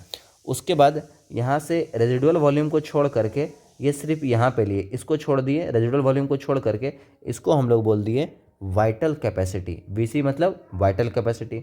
उसके बाद यहाँ पे tidal volume plus inspiratory reserve volume लिए हैं, तो इसीलिए यहाँ पे आएगा इंस्पायरेटरी कैपेसिटी आएगा। फिर यहाँ पे tidal volume plus expiratory reserve volume को हम लोग बोलेंगे EC, that is expiratory capacity. तो ये हमारा एक ट्रिक था, इसको याद करना है, क्योंकि वहाँ से याद करने में बहुत ज़्यादा कन्फ्यूज़न होता है कि 1200 किसका था, 500 किसका था। कन्फ्यूज़न को दूर करने के लिए ही बताया गया है। तो एक बार अगर समझ में फिर से नहीं आया तो हम फिर से बता सकते हैं, लेकिन ये बहुत आसान है। करना क्या है, पहले हम इस तरह से 4 स्ट्रक्चर बना लेंगे। एक बार घेरे इसको, 2 3 एंड 4, ये 4 बना लिए। 4 बनाने के बाद हम लिखेंगे, एक डिजिट लिखेंगे जिसको बोले 52 51 0 11। हर डिजिट को लास्ट से हम 2 डिजिट में बांट लिए। तो जो लास्ट में 11 बचा, तो उस 11 का मतलब बता रहा है कि 1100 से लेकर के 1200 ml तक क्या होता है हमारे पास, रेजिडुअल वॉल्यूम होता है। फिर आया 10, तो 10 हम लिखेंगे यहाँ पे दूसरा नंबर में। 1000 से लेकर के 1100 ml तक क्या होता है, एक्सपायरेटरी रिजर्व वॉल्यूम होता है। फिर 25 आया, तो 25 का मतलब यहाँ पे इंस्पायरेटरी रिजर्व वॉल्यूम के बारे में है कि 2500 से लेकर के 3000 तक क्या होता है, इंस्पायरेटरी रिजर्व वॉल्यूम होता है। और फिर लास्ट में आया 5, मतलब टाइडल वॉल्यूम कितना होता है, 500 ml का होता है टाइडल वॉल्यूम। वॉल्यूम याद किए। वॉल्यूम के बाद आता है कैपेसिटी। तो यहाँ से रेजिडुअल वॉल्यूम से लेकर के ये पूरा वॉल्यूम जब कैलकुलेट कर देंगे तो हमारे पास आएगा टोटल लंग कैपेसिटी। रेजिडुअल मतलब ये सारा वॉल्यूम को जब ऐड कर देंगे, यहाँ से लेकर के यहाँ तक सारा वॉल्यूम को ऐड कर देंगे तो क्या आएगा, टोटल लंग कैपेसिटी आ जाएगा। फिर रेजिडुअल वॉल्यूम को छोड़ करके सिर्फ इतना, ये जो 4 वॉल्यूम आया, inspiratory reserve volume, tidal volume and expiratory reserve volume, इसको जब ऐड कर देंगे तो एक कैपेसिटी आएगा, उस कैपेसिटी को बोलेंगे वाइटल कैपेसिटी। फिर tidal volume plus inspiratory reserve volume को जब ऐड कर देंगे तो एक कैपेसिटी आएगा, उसको बोलेंगे इंस्पायरेटरी कैपेसिटी। फिर जब expiratory reserve volume and tidal volume को जब ऐड करेंगे तो एक कैपेसिटी आएगा जिसको बोलेंगे हम लोग एक्सपायरेटरी कैपेसिटी। ठीक है यहाँ तक। अब देखो ये तो लिख लिए हम लोग, अब हम लोग वहाँ से पढ़ते हैं, ऊपर वाले ऊपर में जो लिखा हुआ है ना वहाँ से पढ़ लेते हैं। यहाँ से वो याद हो गया, अब ऊपर से रीडिंग कर लेते हैं कि क्या लिखा हुआ है इसमें। अब देखो यहाँ क्या लिखा हुआ, टाइडल वॉल्यूम के बारे में बात करेंगे। टाइडल, अच्छा इसका डिफिनेशन एग्जाम में पूछता है कि टाइडल वॉल्यूम होता क्या है। वो वॉल्यूम तो याद करवा दिए, अब वो टाइडल वॉल्यूम क्या होता है सो देखो। बोल रहा है कि the volume of the air inspired और एक्सपायर्ड ड्यूरिंग नॉर्मल रेस्पायरेशन। जो अभी नॉर्मली जो सांस ले रहे हैं, इंस्पायर कर रहे हैं, जो एक्सपायर कर रहे हैं, उसी को हम लोग क्या बोलते हैं, टाइडल वॉल्यूम। तो normal the volume of the air inspired और expired during normal respiration, it is approximately कितना होता है, 500 ml। अप्रॉक्सीमेटली कितना होता है टाइडल वॉल्यूम, 500 ml। अभी नीचे भी देखे, दैट इज बोल रहा है कि that is a healthy man can inspire और expire approximately 6000 to 8000 ml of the air per minute. याद रखना है इसको कि 1 मिनट में अगर बोल रहा है कि एक बार इंस्पायरेशन किए तो 500 ml का इंस्पायरेशन हुआ और 500 ml का एक्सपायरेशन हुआ। टाइडल वॉल्यूम कितना होता है, इंस्पायरेशन की कितना आप इंस्पायर कर रहे हैं या फिर कितना एक्सपायर कर रहे हैं, उसी को क्या बोलते हैं, tidal volume. Volume of air inspired और एक्सपायर्ड, कि वॉल्यूम आप कितना वॉल्यूम इंस्पायर किए नॉर्मल रेस्पिरेशन में। अभी जैसे कि अभी आप पढ़ रहे हैं तो पढ़ने के दौरान आप कितना सांस ले रहे हैं, अभी कितना ml कितना वॉल्यूम सांस ले रहे हैं, तो वो हो गया आपका टाइडल वॉल्यूम। टाइडल वॉल्यूम क्या हुआ कि अभी जब हम नॉर्मली बैठे हुए हैं तो हम जो सांस ले रहे हैं वो कितना ml है, उस क्वांटिटी को बोलते हैं टाइडल वॉल्यूम। क्वांटिटी को क्या बोलते हैं, टाइडल वॉल्यूम। तो 1 मिनट में हमारे इंडिविजुअल हेल्दी मैन 1 मिनट में कितना ml सांस ले लेता है, 6000 से लेकर के 8000 ऑफ द ml पर मिनट। ठीक है, एयर पर मिनट इंटर कर रहा है। फिर बात करते हैं टाइडल वॉल्यूम के बाद। अच्छा, टाइडल वॉल्यूम समझ में आया। टाइडल वॉल्यूम क्या है कि जब नॉर्मली अभी हम बैठे हुए हैं तो हम कितना सांस ले रहे हैं, उसका क्वांटिटी क्या है, उसका क्वांटिटी है 500 ml। ठीक है, फिर बात करते हैं आगे।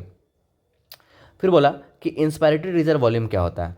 इंस्पायरेटरी रिजर्व वॉल्यूम बोल रहा है, इंस्पायरेटरी रिजर्व वॉल्यूम बोल रहा है कि additional volume of the air a person can inspire by forcible inspiration. मतलब जैसे कि हम बोलते, वो योगा करते हैं तो योगा में बोलता है ना कि गहरा सांस लीजिए। तो गहरा सांस लेने का मतलब क्या है कि सांस ले लिए, अब थोड़ा सा और डीप खींचिए, सांस को और लीजिए। तो बोल रहा है inspiratory reserve volume, additional volume of air. क्या बोला, additional volume of air a person can inspire, एक पर्सन कितना और एक्स्ट्रा हवा को ले सकता है, कितना और एक्स्ट्रा सांस को इंटर कर सकता है बाय फोर्सिबल इंस्पायरेशन। मतलब गहरा सांस लेते तो फोर्स लगता है ना, जैसे कि डीप ब्रीदिंग करते तो थोड़ा सा प्रेशर लगता है। तो वही बोल रहे हैं इंस्पायरेटरी रिजर्व वॉल्यूम क्या है कि एडिशनली आप कितना और सांस ले सकते हैं बाय फोर्सिबल इंस्पायरेशन। और इसका क्वांटिटी कितना है, 2500 से लेकर के 3000 ml तक। हम लोग नीचे भी बनाए, वो तो हम लोग याद करने का था, लेकिन डेफिनेशन एग्जाम में पूछा जाएगा कि इंस्पायरेटरी रिजर्व वॉल्यूम होता क्या है। तो इंस्पायरेटरी रिजर्व वॉल्यूम क्या होता है कि additional volume of air person can inspire by forcible inspiration, कि एक पर्सन किस प्रेशर लगा करके कितना और हवा को अंदर ले सकता है, इसी को क्या बोले, इंस्पायरेटरी रिजर्व वॉल्यूम। इसका क्वांटिटी कितना होता है, 2500 से लेकर के 3000 ml तक होता है। फिर आया एक्सपायरेटरी रिजर्व वॉल्यूम, कि एक्सपायरेटरी रिजर्व वॉल्यूम क्या होता है। मतलब बोला कि additional volume of air person can expire by forcible expiration. समझ गए। एक आया इंस्पायरेटरी रिजर्व वॉल्यूम, IRV क्या हुआ कि आप कितना इंस्पायर कर सकते हैं बाय फोर्सिबल इंस्पायरेशन, प्रेशर लगा करके आप कितना और सांस ले सकते हैं, इसको क्या बोले, inspiratory reserve volume. Expiratory reserve volume क्या हुआ कि आप प्रेशर लगा करके कितना सांस को छोड़ सकते हैं ज़्यादा से ज़्यादा, जैसे बोलते हैं एक्सहेल करो, गहरा सांस तक, गहरा सांस लो, गहरा सांस छोड़ो, तो उसको बोले इंस्पायरेटरी रिजर्व वॉल्यूम, उसको बोले expiratory reserve volume. Expiratory reserve volume क्या हुआ कि additional volume of the air a person can expire by forcible expiration, की फोर्स लगा करके आप कितना सांस को और छोड़ सकते हैं, उसको क्या बोले हम लोग, एक्सपायरेटरी रिजर्व वॉल्यूम। और एक्सपायरेटरी रिजर्व वॉल्यूम का क्वांटिटी हम लोग अभी जस्ट नीचे में याद किए, कितना होता है, 1000 से लेकर के 1100 ml तक होता है एक्सपायरेटरी रिजर्व वॉल्यूम। आगे बात करते हैं। आगे क्या बोला, एक टर्म आया रेजिडुअल वॉल्यूम। टर्म क्या आया, रेजिडुअल वॉल्यूम। बोल रहा है कि the volume of the air remaining in the lungs even after a forcible expiration, this average is 1100 से लेकर के 1200 ml। देखो बोल रहा है रेजिडुअल वॉल्यूम क्या होता है कि अगर कोई सांस छोड़ रहा है, वॉल्यूम ऑफ द एयर, जैसे कि हम एक फोर्सफुली एक्सपायर कर दिए, मतलब कि हम एक बार फोर्सफुली पूरा अपना दम लगा करके सांस छोड़ दिए, बट फिर भी कुछ अमाउंट ऑफ द एयर हमारे लंग्स में प्रेजेंट रहेगा, उस अमाउंट ऑफ द एयर को हम लोग बोलते हैं रेजिडुअल वॉल्यूम। ठीक है, उसका क्वांटिटी कितना है, 1100 से लेकर के 1200 ml तक ऑफ एयर हमारे लंग्स में फिर भी प्रेजेंट रहेगा, उस अमाउंट ऑफ द एयर को हम लोग बोलते हैं रेजिडुअल वॉल्यूम बोलते हैं। क्या बोला, volume of the air remaining in the lung, कि लंग्स में volume of the air remaining in the lungs even after a forcible expiration, कि फोर्सफुली एक्सपायर करने के बाद भी आपके लंग्स में कितना हवा रह गया, उसी हवा को बोला जाता है रेजिडुअल वॉल्यूम। और रेजिडुअल वॉल्यूम का क्वांटिटी कितना होता है, 1100 से लेकर के 1200 ml तक होता है रेजिडुअल वॉल्यूम। ठीक है, आगे बात करते हैं। फिर बोल रहा है by adding up a few respiratory volume described above, one can derive various pulmonary capacity which can be used in the clinical diagnosis। तो यहाँ पे एक स्टेटमेंट लिखिएगा, pulmonary capacities is used in clinical diagnosis। Exam में पूछ सकता है pulmonary capacity का यूज़ कहाँ पे करते हैं, क्लिनिकली, मतलब कुछ चेक करने के लिए कि लंग्स में कुछ प्रॉब्लम तो नहीं है, तो वो सब चेक करने के लिए हम लोग क्या किसको पता करते हैं, पल्मनरी कैपेसिटी को, कि वॉल्यूम अलग अलग वॉल्यूम को जोड़ते हैं, उसी को बोलते हैं pulmonary capacity. Pulmonary capacities is used in clinical diagnosis। साथ में आप लोग लिखते जाइए क्लिनिकल डायग्नोसिस।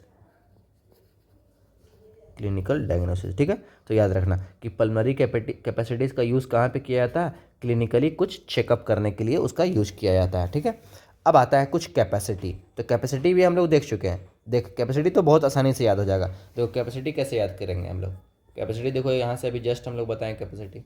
देखो कैपेसिटी क्या होता है कि अगर हम रेजिडुअल वॉल्यूम, यहाँ पे रेजिडुअल वॉल्यूम से लेकर के पूरा जोड़ दिए तो इसको क्या बोलें, टोटल लंग कैपेसिटी। अब रेजिडुअल वॉल्यूम को छोड़ दो और सारे को जोड़ दो तो उसको क्या बोले, वाइटल कैपेसिटी। इंस्पायरेटरी कैपेसिटी क्या होगा कि इंस्पायरेटरी रिजर्व वॉल्यूम और टाइडल वॉल्यूम को जोड़ दो तो बन जाएगा इंस्पायरेटरी कैपेसिटी यहाँ से लेकर के यहाँ तक। एक्सपायरेटरी कैपेसिटी क्या होगा कि tidal volume plus expiratory reserve volume को जोड़ दो, उसको बोल दिए एक्सपायरेटरी कैपेसिटी। तो एक्सपायरेटरी कैपेसिटी तो आसानी से हम लोग याद कर लिए हैं। तो कैपेसिटी में क्या होता है, कैपेसिटी का डिफिनेशन देख लेते हैं। यहाँ तक हो गया, अब कैपेसिटी में आते हैं। तो कैपेसिटी में आया पहला नंबर इंस्पायरेटरी कैपेसिटी। तो बोल रहा है कि the volume of the air, अब इसका डेफिनेशन है volume of the air a person can inspire after a normal expiration, कि एक बार एक्सपायर कर दिए नॉर्मली, अब उसके बाद हम कितना इंस्पायर कर सकते हैं उसको बोलते हैं कैपेसिटी, कि आपका कैपेसिटी कितना है इंस्पायर करने का। तो उसी को ना बोलेंगे इंस्पायरेटरी कैपेसिटी, कि एक बार सांस छोड़े हम, जैसे कि एक बार सांस छोड़ दिए, अब सांस छोड़ने के बाद हम कितना सांस ले सकते हैं, ठीक है, तो उसको बोल रहे हैं इंस्पायरेटरी कैपेसिटी। लेकिन यहाँ पे एक टर्म याद रखना है, आफ्टर नॉर्मल एक्सपायरेशन, कि नॉर्मली जैसे कि अभी जस्ट तुम लोग बैठे हुए हैं तो नॉर्मली सांस ले रहे हैं, सांस छोड़ रहे हैं, तो नॉर्मली सांस छोड़ रहे हैं, सांस लिए सांस छोड़े, सांस लिए सांस छोड़े। अब कितना तुम सांस ले सकते हो आफ्टर नॉर्मल एक्सपायरेशन, कि नॉर्मली एक बार जब तुम सांस छोड़ दिए हो तो कितना और सांस ले सकते हो, उसी को बोलते हैं इंस्पायरेटरी कैपेसिटी बोला जाता है। बोल रहा है कि the total volume of air person can inspire after normal expiration, कि नॉर्मली एक्सपायर करने के बाद वो पर्सन कितना सांस को और ले सकता है, उसको हम लोग बोले इंस्पायरेटरी कैपेसिटी। अब इंस्पायरेटरी कैपेसिटी में इंक्लूडेड क्या होता है, टाइडल वॉल्यूम प्लस IRV को हम लोग इंक्लूडेड कर देते हैं, तो वो आ जाता है इंस्पायरेटरी कैपेसिटी। मतलब कि tidal volume plus inspiratory capacity, जैसे कि टाइडल वॉल्यूम कितना होता है, टाइडल वॉल्यूम 500 होता है और इंस्पायरेटरी कैपेसिटी कितना होता है, IRV होता है। इंस्पायरेटरी रिजर्व वॉल्यूम कितना होता है, 2500 से लेकर के 3000 तक होता है। तो हमारा इन दोनों को जब जोड़ देंगे तो क्या आएगा, हमारे पास इंस्पायरेटरी कैपेसिटी आएगा। आगे बात करें, एक्सपायरेटरी कैपेसिटी क्या होता है, total volume of the air a person can expire after normal inspiration. समझ गए बात को, कि एक्सपायर करने का कैपेसिटी कितना है, जैसे एक बार सांस ले ली नॉर्मली, अब कितना हम सांस छोड़ सकते हैं, इसको क्या बोले, expiratory capacity. Total volume of the air person can expire after normal inspiration, this include TV plus ERV, ये भी हम लोग को याद है।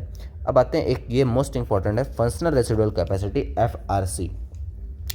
बोल रहा है volume of the air that will remain in the lung after normal expiration. एक था रेजिडुअल वॉल्यूम और एक है FRC। दोनों में डिफरेंस क्या है, इसमें इसका मतलब होता है कि वॉल्यूम जो हवा जो है लंग्स में रह जाएगा इवन आफ्टर फोर्सिबल एक्सपायरेशन, कि फोर्सफुली एक्सपायर करने के बाद भी आपके लंग्स में कितना हवा रह गया, उसको हम लोग बोले residual volume. Functional residual volume किसको बोले, कि आप एक बार जैसे क्या लिखा कि volume of the air that will remain in the lung after normal expiration, कि नॉर्मली एक्सपायर कर देने के बाद आपके लंग्स में कितना हवा प्रेजेंट है, उसको बोले फंक्शनल रेजिडुअल वॉल्यूम। इसमें दोनों में डिफरेंस क्या है, इसमें क्या डिफरेंस है रेजिडुअल वॉल्यूम में, कि इसमें फोर्सिबल एक्सपायरेशन हुआ है और इसमें नॉर्मल एक्सपायरेशन हुआ है। फंक्शनल रेजिडुअल वॉल्यूम में कि एक बार नॉर्मली एक्सपायर करने के बाद आपके लंग्स में कितना हवा और बच गया, उसको बोले functional residual volume. Residual volume किसको बोले, कि एक बार फोर्सफुली एक्सपायर कर देने के बाद भी आपके लंग्स में कितना वॉल्यूम बचा, उसको क्या बोले हम लोग, रेजिडुअल वॉल्यूम बोले, ठीक है। तो फंक्शनल रेजिडुअल वॉल्यूम में क्या क्या आता है, include ERV plus RV। Functional residual volume में क्या आ रहा है, इंक्लूड ERV प्लस RV। शायद हम लोग फंक्शनल रेजिडुअल वॉल्यूम का यहाँ पे कॉलम नहीं बनाया है, ERV प्लस RV होता है फंक्शनल रेजिडुअल वॉल्यूम, ये नहीं बनाया तो इसको यहाँ बना लेते हैं। तो यहाँ से लेकर के यहाँ तक इसको बोलते हैं FRC, याद हो जाएगा। तो ये बहुत इंपॉर्टेंट है, ये इससे पूरा क्वेश्चन आसान हो जाएगा। आप लोग जब क्वेश्चन बनाइएगा ना तब इसका इंपॉर्टेंस पता चलेगा, कि एग्जाम में जो है ना मोस्टली इस टॉपिक से बहुत सारा क्वेश्चन पूछा जाता है। ब्रीदिंग एंड एक्सचेंज में यहाँ से बहुत क्वेश्चन पूछा जाता है, तो ये एकदम याद कर लेना। इसमें हम एक अगर बोलिएगा तो इसमें हम शॉर्ट्स भी बनाए हुए हैं, इसी मेरे चैनल में जाकर के आप लोग देखिएगा, हम वहाँ पर भी एक्सप्लेन किए हैं, तो वहाँ से भी देख सकते हैं आप लोग। चलिए आते हैं, बात करते हैं आगे, हो गया यहाँ तक। अब आते हैं वाइटल कैपेसिटी क्या होता है। वाइटल कैपेसिटी क्या होता है, the maximum volume of the air a person can breathe in after forced expiration, कि एक बार फोर्सफुली एक्सपायर कर दिए उसके बाद आप कितना मैक्सिमम हवा को अंदर ले सकते हैं, उसको बोल रहे हैं वाइटल कैपेसिटी। क्या बोल रहे हैं उसको, vital capacity. This include ERV, TB and IRV और द मैक्सिमम, उसका दूसरा डेफिनेशन क्या, और the maximum volume of air a person can breathe out, कितना वॉल्यूम ऑफ द एयर को आप बाहर निकाल सकते हैं आफ्टर फोर्स्ड इंस्पायरेशन, कि फोर्सफुली एक बार इंस्पायर कर लो और इंस्पायर करने के बाद आप कितना बाहर निकाल सकते हैं उसको बोलेंगे हम लोग वाइटल कैपेसिटी।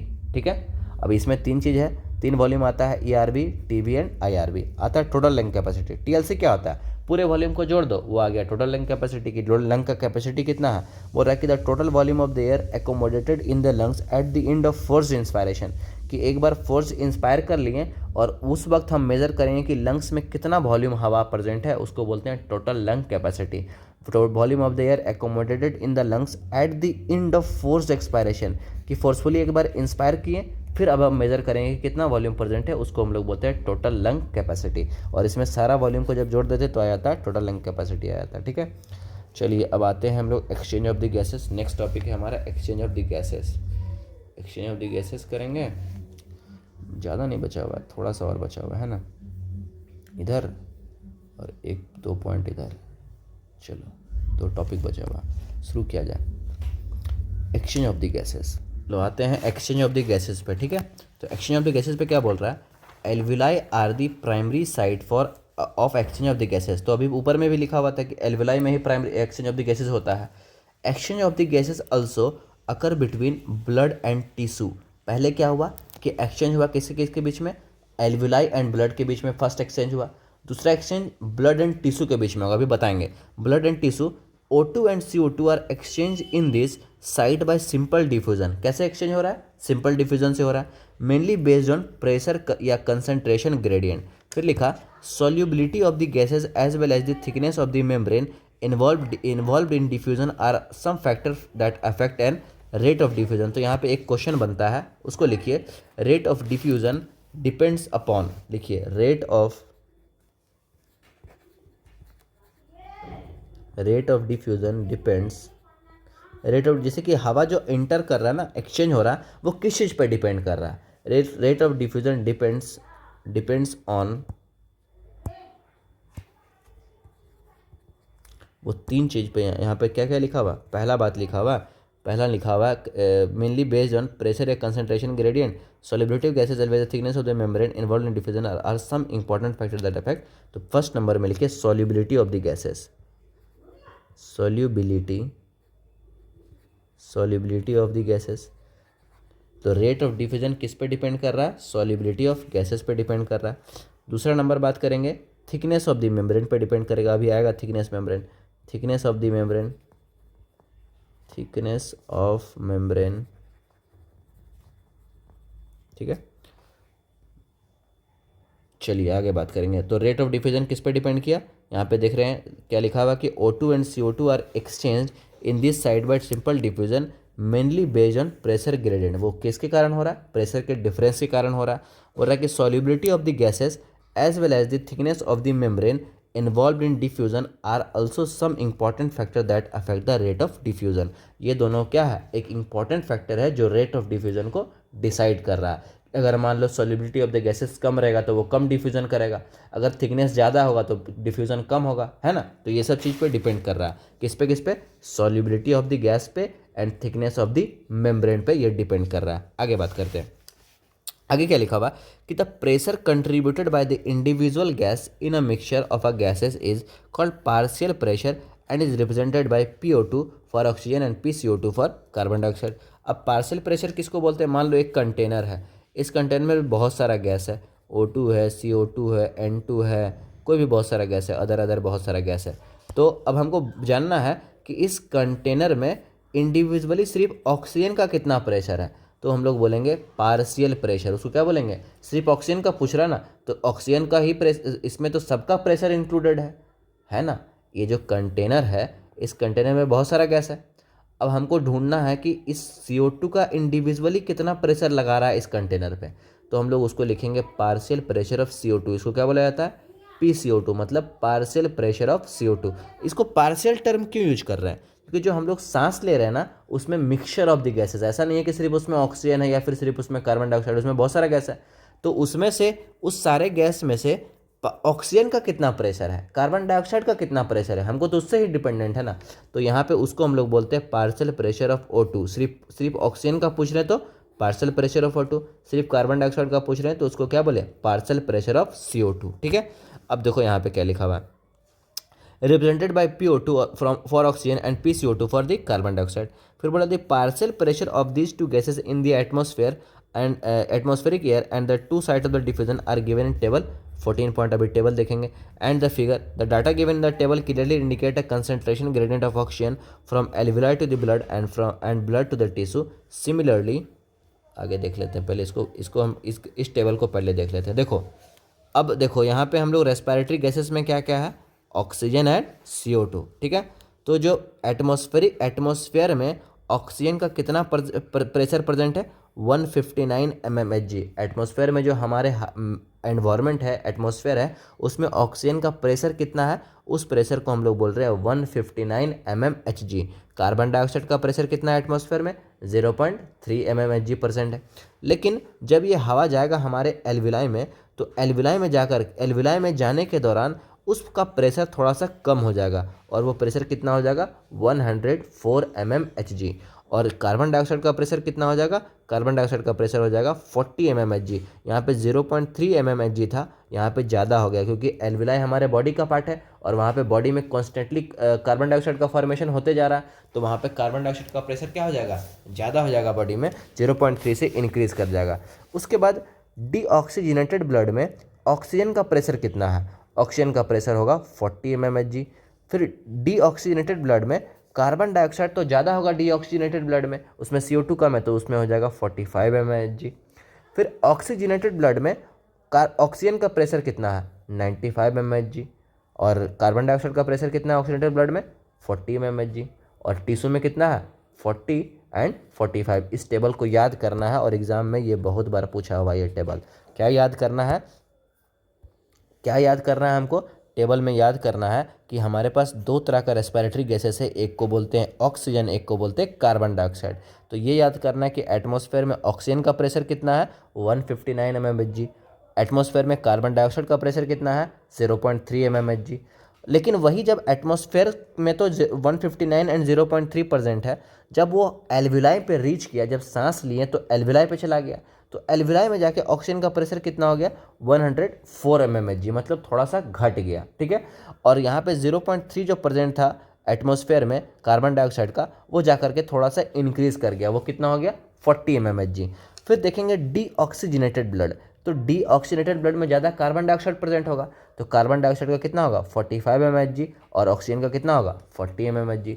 फिर ऑक्सीजनेटेड ब्लड में ज़्यादा ऑक्सीजन प्रेजेंट होगा, तो ऑक्सीजन का प्रेशर कितना होगा, 95 mmHg, और कार्बन डाइऑक्साइड का कितना होगा, 40 mmHg। और टिश्यू में देख रहे हैं तो ऑक्सीजन का कितना हो रहा है, 45, एंड कार्बन डाइऑक्साइड का टिश्यू में ऑक्सीजन का कितना हो रहा है, 40, और कार्बन डाइऑक्साइड का 45। ये टेबल को याद कर लेना है, ठीक है।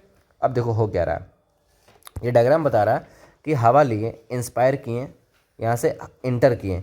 अब यहाँ पे जो हवा प्रेजेंट है एयर, यहाँ पे O2 का कितना प्रेशर है, 159, एंड CO2 का कितना प्रेशर है, 0.3। ये जो इन्वायरमेंट है, इन्वायरमेंट में तो ये इंटर किया, एयर इंटर किया, एल्विलर एयर, जब एल्विलाई पे जब पहुँच गया, तो एल्विलाई पे जाने के बाद इसका प्रेशर कितना हो गया ऑक्सीजन का, 104 mmHg, और कार्बन डाइऑक्साइड का कितना हो गया, 40 mmHg, ठीक है। अब यहाँ से क्या होगा कि ऑक्सीजन जो है वो डिफ्यूज़ करेगा, कहाँ से कहाँ, एल्विलाई से ये डिफ्यूज़ करेगा, इस वेसल्स में डिफ्यूज़ करेगा, इस हमारे ब्लड कैपिलरी में डिफ्यूज़ करेगा, और इधर से ये ऑक्सीजन जाएगा, इधर हमारे इस पॉइंट में आ गया, ठीक है। और इधर से क्या होगा, इधर से CO2 इंटर करेगा एल्विलाई में, क्योंकि हमारे डीऑक्सीजनेटेड ब्लड में क्या प्रेजेंट होता है, बहुत सारा CO2 होता है, तो इधर से ये CO2 आ रहा है, और इधर से ऑक्सीजनेटेड ब्लड आ रहा है हमारे इस पार्ट ऑफ द हार्ट में, ठीक है। और इधर से हमारा ये डीऑक्सीजनेटेड ब्लड जा रहा है लंग्स के सरफेस से, यहाँ पे डिफ्यूज़न होगा, CO2 अंदर चला जाएगा, और ऑक्सीजन जो है सो इस ब्लड में आ जाएगा, ठीक है। अब ये तो हम लोग एल्वियस बोले, इसको बोले पल्मनरी वेन, क्या बोले इसको, पल्मनरी वेन, इसको बोले पल्मनरी आर्टरी, पल्मनरी आर्टरी बोले।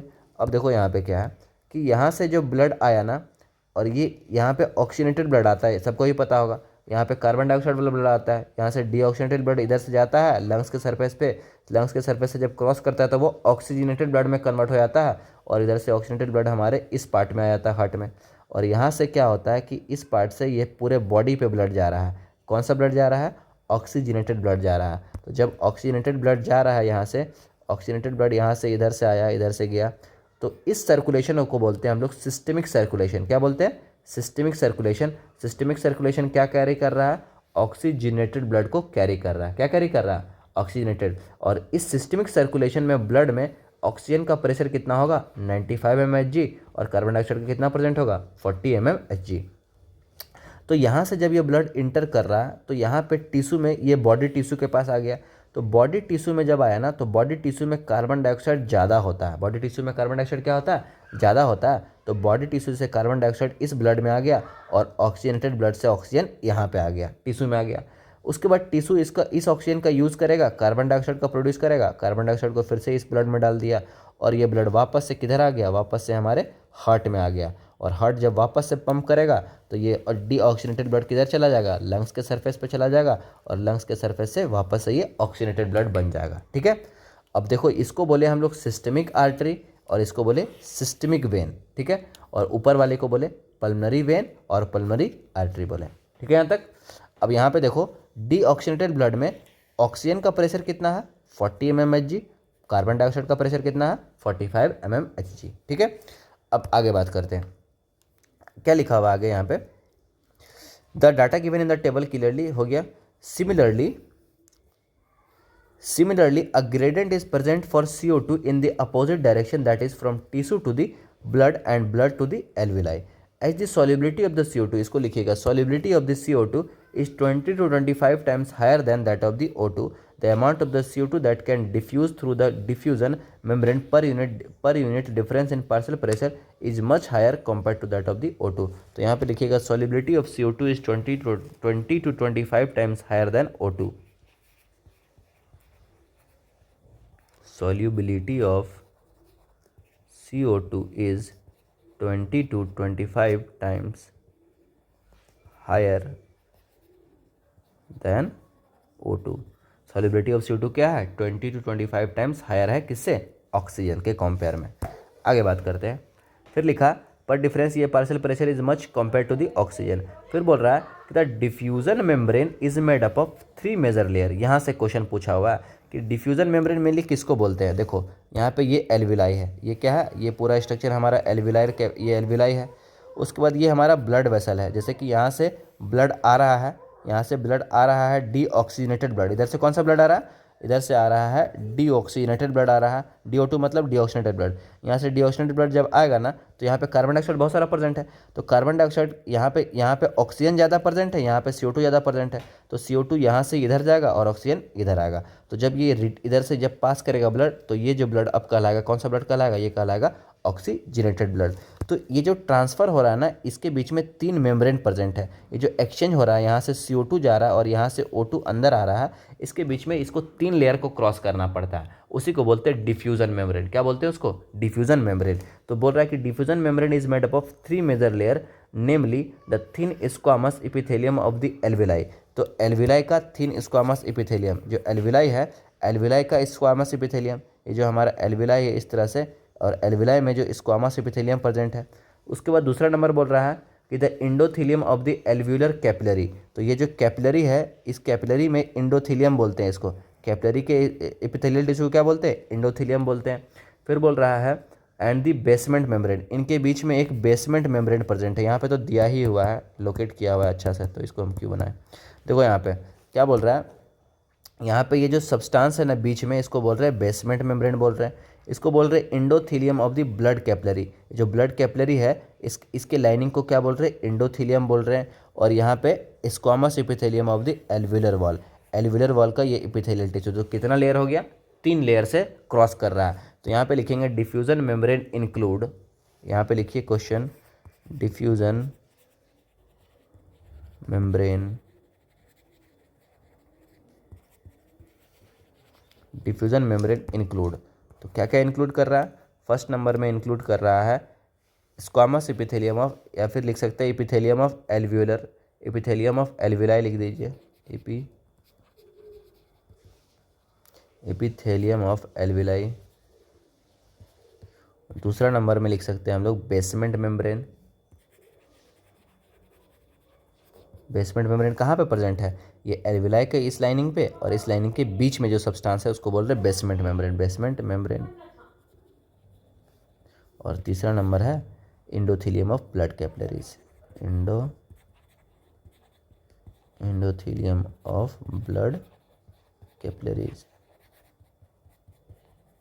ठीक है, ये इंपॉर्टेंट है, एग्जाम में पूछता है ये वाला। ठीक है, कि डिफ्यूजन मेम्ब्रेन में कितना लेयर है, 3 लेयर है। कौन सा लेयर है, एपिथेलियम ऑफ द एल्वेलाई का एपिथेलियम, बीच में बेसमेंट मेम्ब्रेन, और endothelium of the blood capillaries. ठीक है, आगे बात करते हैं। The endothelium of alveolar capillaries and the basement substance composed of thin basement membrane supporting the squamous epithelium and basement वो support कर रहा है। ठीक है, surrounding the single layer endothelial cell capillary in between them however it is total thickness is much, लेकिन तीनों layer के बाद भी इन तीनों लेयर का थिकनेस क्या होता है, मच लेस देन अ मिलीमीटर, मतलब 1 मिलीमीटर से कम का थिकनेस होता है इन तीनों के बीच में। ठीक है, तब जाकर डिफ्यूजन हो जाता है। तो एग्जाम में पूछा जाएगा डिफ्यूजन मेम्ब्रेन कितना होता है, डिफ्यूजन मेम्ब्रेन 3 होता है। क्या क्या होता है, and epithelium of the alveoli, basement membrane and endothelium of the blood capillaries. फिर बोल रहा therefore all the factor in our body are favourable for diffusion of O2 from alveoli to tissue and that of CO2 from the tissue to the alveoli. तो जितना सारा factor है सब favourable है ये एक्सचेंज करवाने के लिए। एल्वेलाई से क्या होता है, ऑक्सीजन इंटर करता है ब्लड कैपिलरी में, और CO2 का इंटर कहाँ से होता है, ब्लड कैपिलरी से एल्वेलाई की तरफ होता है। ठीक है, आते हैं नेक्स्ट टॉपिक पे, ट्रांसपोर्ट ऑफ द गैसेज। तो transport of the gases topic में अच्छा एक चीज़ हम यहाँ पे बनाए थे, हाँ यहाँ पे ये तो शायद यही चीज़ हम बनाए। देखो यहाँ पे ये एल्वेलाई जो है ना, यहाँ से जब एयर इंटर कर रहा है तो एल्वेलाई में आते तक ऑक्सीजन का जो प्रेशर बच गया कितना, यहाँ पे था 159 एटमॉस्फेयर में, ऑक्सीजन का जो प्रेशर बच गया कितना 104 mmHg। तो ये जब ये एल्वेलाई और ये ब्लड कैपिलरीज मान लो, तो जब ब्लड कैपिलरी यहाँ पे ऑक्सीजन जब इंटर किया तो ब्लड कैपिलरीज में इसका प्रेशर कितना हो गया, 95 mmHg हो गया। तो उसके बाद ये फिर जब वापस हार्ट में गया तो हार्ट से ये टिश्यू में चला गया, हार्ट से जब टिश्यू में जाएगा, यहाँ पे टिश्यू बना सकते हैं, यहाँ पे इस तरह से बना लो टिश्यू। तो जब ये टिश्यू में जाएगा तो टिश्यू में यहाँ पे ऑक्सीजन इंटर करेगा, इधर में ऑक्सीजन आएगा और इधर से CO2 जाएगा, इधर से CO2 जाएगा। तो यहाँ पे ये टिश्यू में और इधर से ये वापस से ये जब CO2 इसमें आ जाएगा तो इसको बोलेंगे डीऑक्सीजनेटेड ब्लड। तो डीऑक्सीजनेटेड ब्लड में ऑक्सीजन का प्रेशर कितना होता है, 40 mmHg। ठीक है, और CO2 का कितना होता है, 45 mmHg। तो यही चीज़ को एक्सप्लेन किए यहाँ पे। आगे बात करते हैं ट्रांसपोर्ट ऑफ द गैसेज। तो ट्रांसपोर्ट ऑफ द गैसेज में देखते हैं क्या क्या लिखा हुआ है कि the blood is the medium of transport of the O2 and CO2। Blood से ही जो सारा ट्रांसपोर्ट हो रहा है ऑक्सीजन का और कार्बन डाइऑक्साइड का। Blood is the medium of transport of O2 and CO2। अब बोल रहा है कितना ट्रांसपोर्ट हो रहा है, about 97% of the O2 is transported by RBC in the blood. तो लिखिएगा यहाँ पे कि 97% of O2 is transported by by RBC। याद रखना है 97, और जो 3% बच गया वो ट्रांसपोर्ट होता है प्लाज्मा में। हमारे ब्लड का 2 कंपोनेंट होता है, प्लाज्मा एंड फॉर्म्ड एलिमेंट होता है ना, तो उसमें से 97% किसके थ्रू हो रहा है, RBC के थ्रू हो रहा है, और 3% जो बचा वो किसके थ्रू होगा, प्लाज्मा के थ्रू होगा। ठीक है, the remaining 3% of the O2 is dissolve state through the plasma, और वो प्लाज्मा में डिजॉल्व हो जाता है और उसी के थ्रू वो ट्रांसपोर्ट हो जाता है 3%।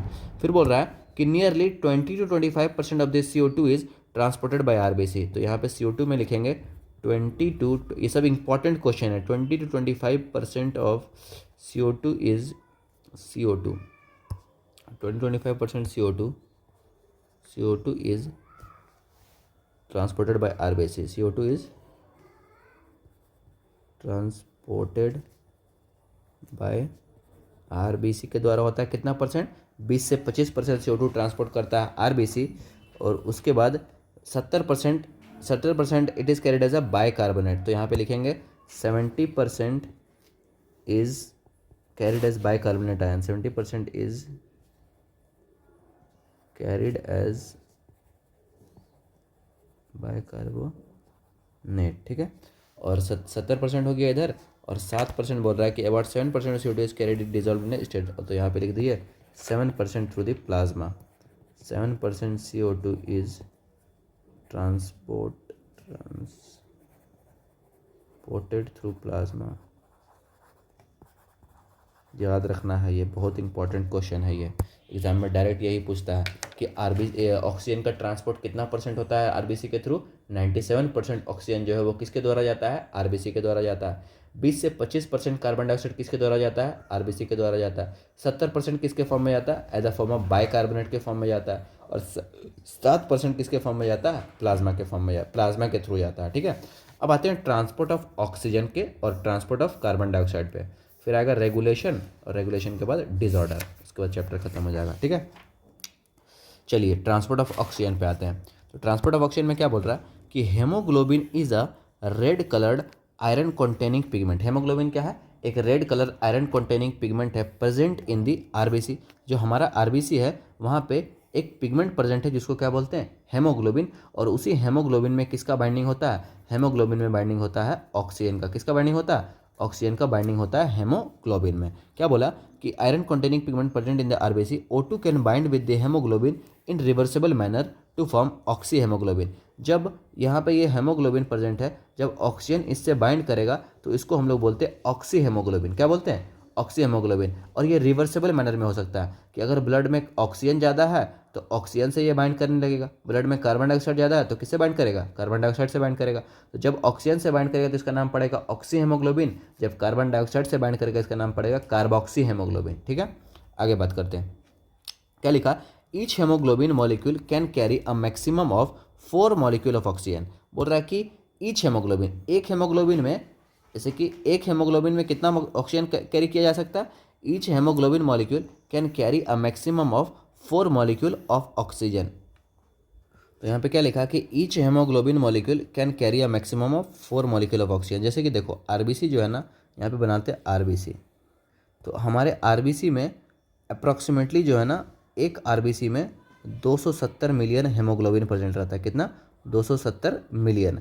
और 270 मिलियन तो प्रेजेंट है, और एक हेमोग्लोबिन से कितना ऑक्सीजन बाइंड करता है, 4 ऑक्सीजन बाइंड करता है। एक हेमोग्लोबिन से कितना बाइंड करता है, 4 ऑक्सीजन बाइंड करता है। और हमारे आरबीसी में कितना हेमोग्लोबिन प्रेजेंट होता है, एक आरबीसी में 270 मिलियन अप्रॉक्सीमेटली रहता है, जिसमें से हर हेमोग्लोबिन से कितना ऑक्सीजन बाइंड कर सकता है, 4 ऑक्सीजन बाइंड कर सकता है हर हेमोग्लोबिन से। ठीक है, अब देखो क्या लिखा हुआ है कि each haemoglobin molecule can carry a maximum of 4 molecule of oxygen.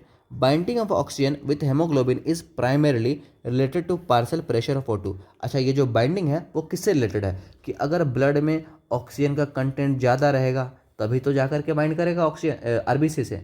Oxygen जो बाइंड करेगा हेमोग्लोबिन से तभी तो बाइंड करेगा। अब ऑक्सीजन का कंटेंट कम रहेगा तो ज़्यादा बाइंड नहीं कर पाएगा, ऑक्सीजन ज़्यादा रहेगा तो ज़्यादा ऑक्सी हेमोग्लोबिन का फॉर्मेशन होगा। ठीक है, आगे बात करते हैं कि देखो बोल रहा है कि the partial pressure of CO2, hydrogen ion concentration and temperature are the other factor which interfere with this binding. ये इंपॉर्टेंट क्वेश्चन है और एग्जाम में पूछा जाता है।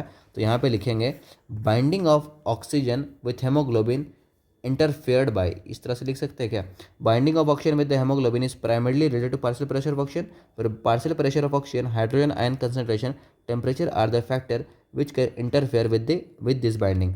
तो यहाँ पे लिख दीजिए, हम यहाँ पे लिख दे रहे हैं। तो आगे यहाँ पे क्या क्या बताएं कि कौन सा फैक्टर है जो बाइंडिंग ऑफ ऑक्सीजन को हेमोग्लोबिन से इंटरफेयर कर सकता है। वो 3 फैक्टर है।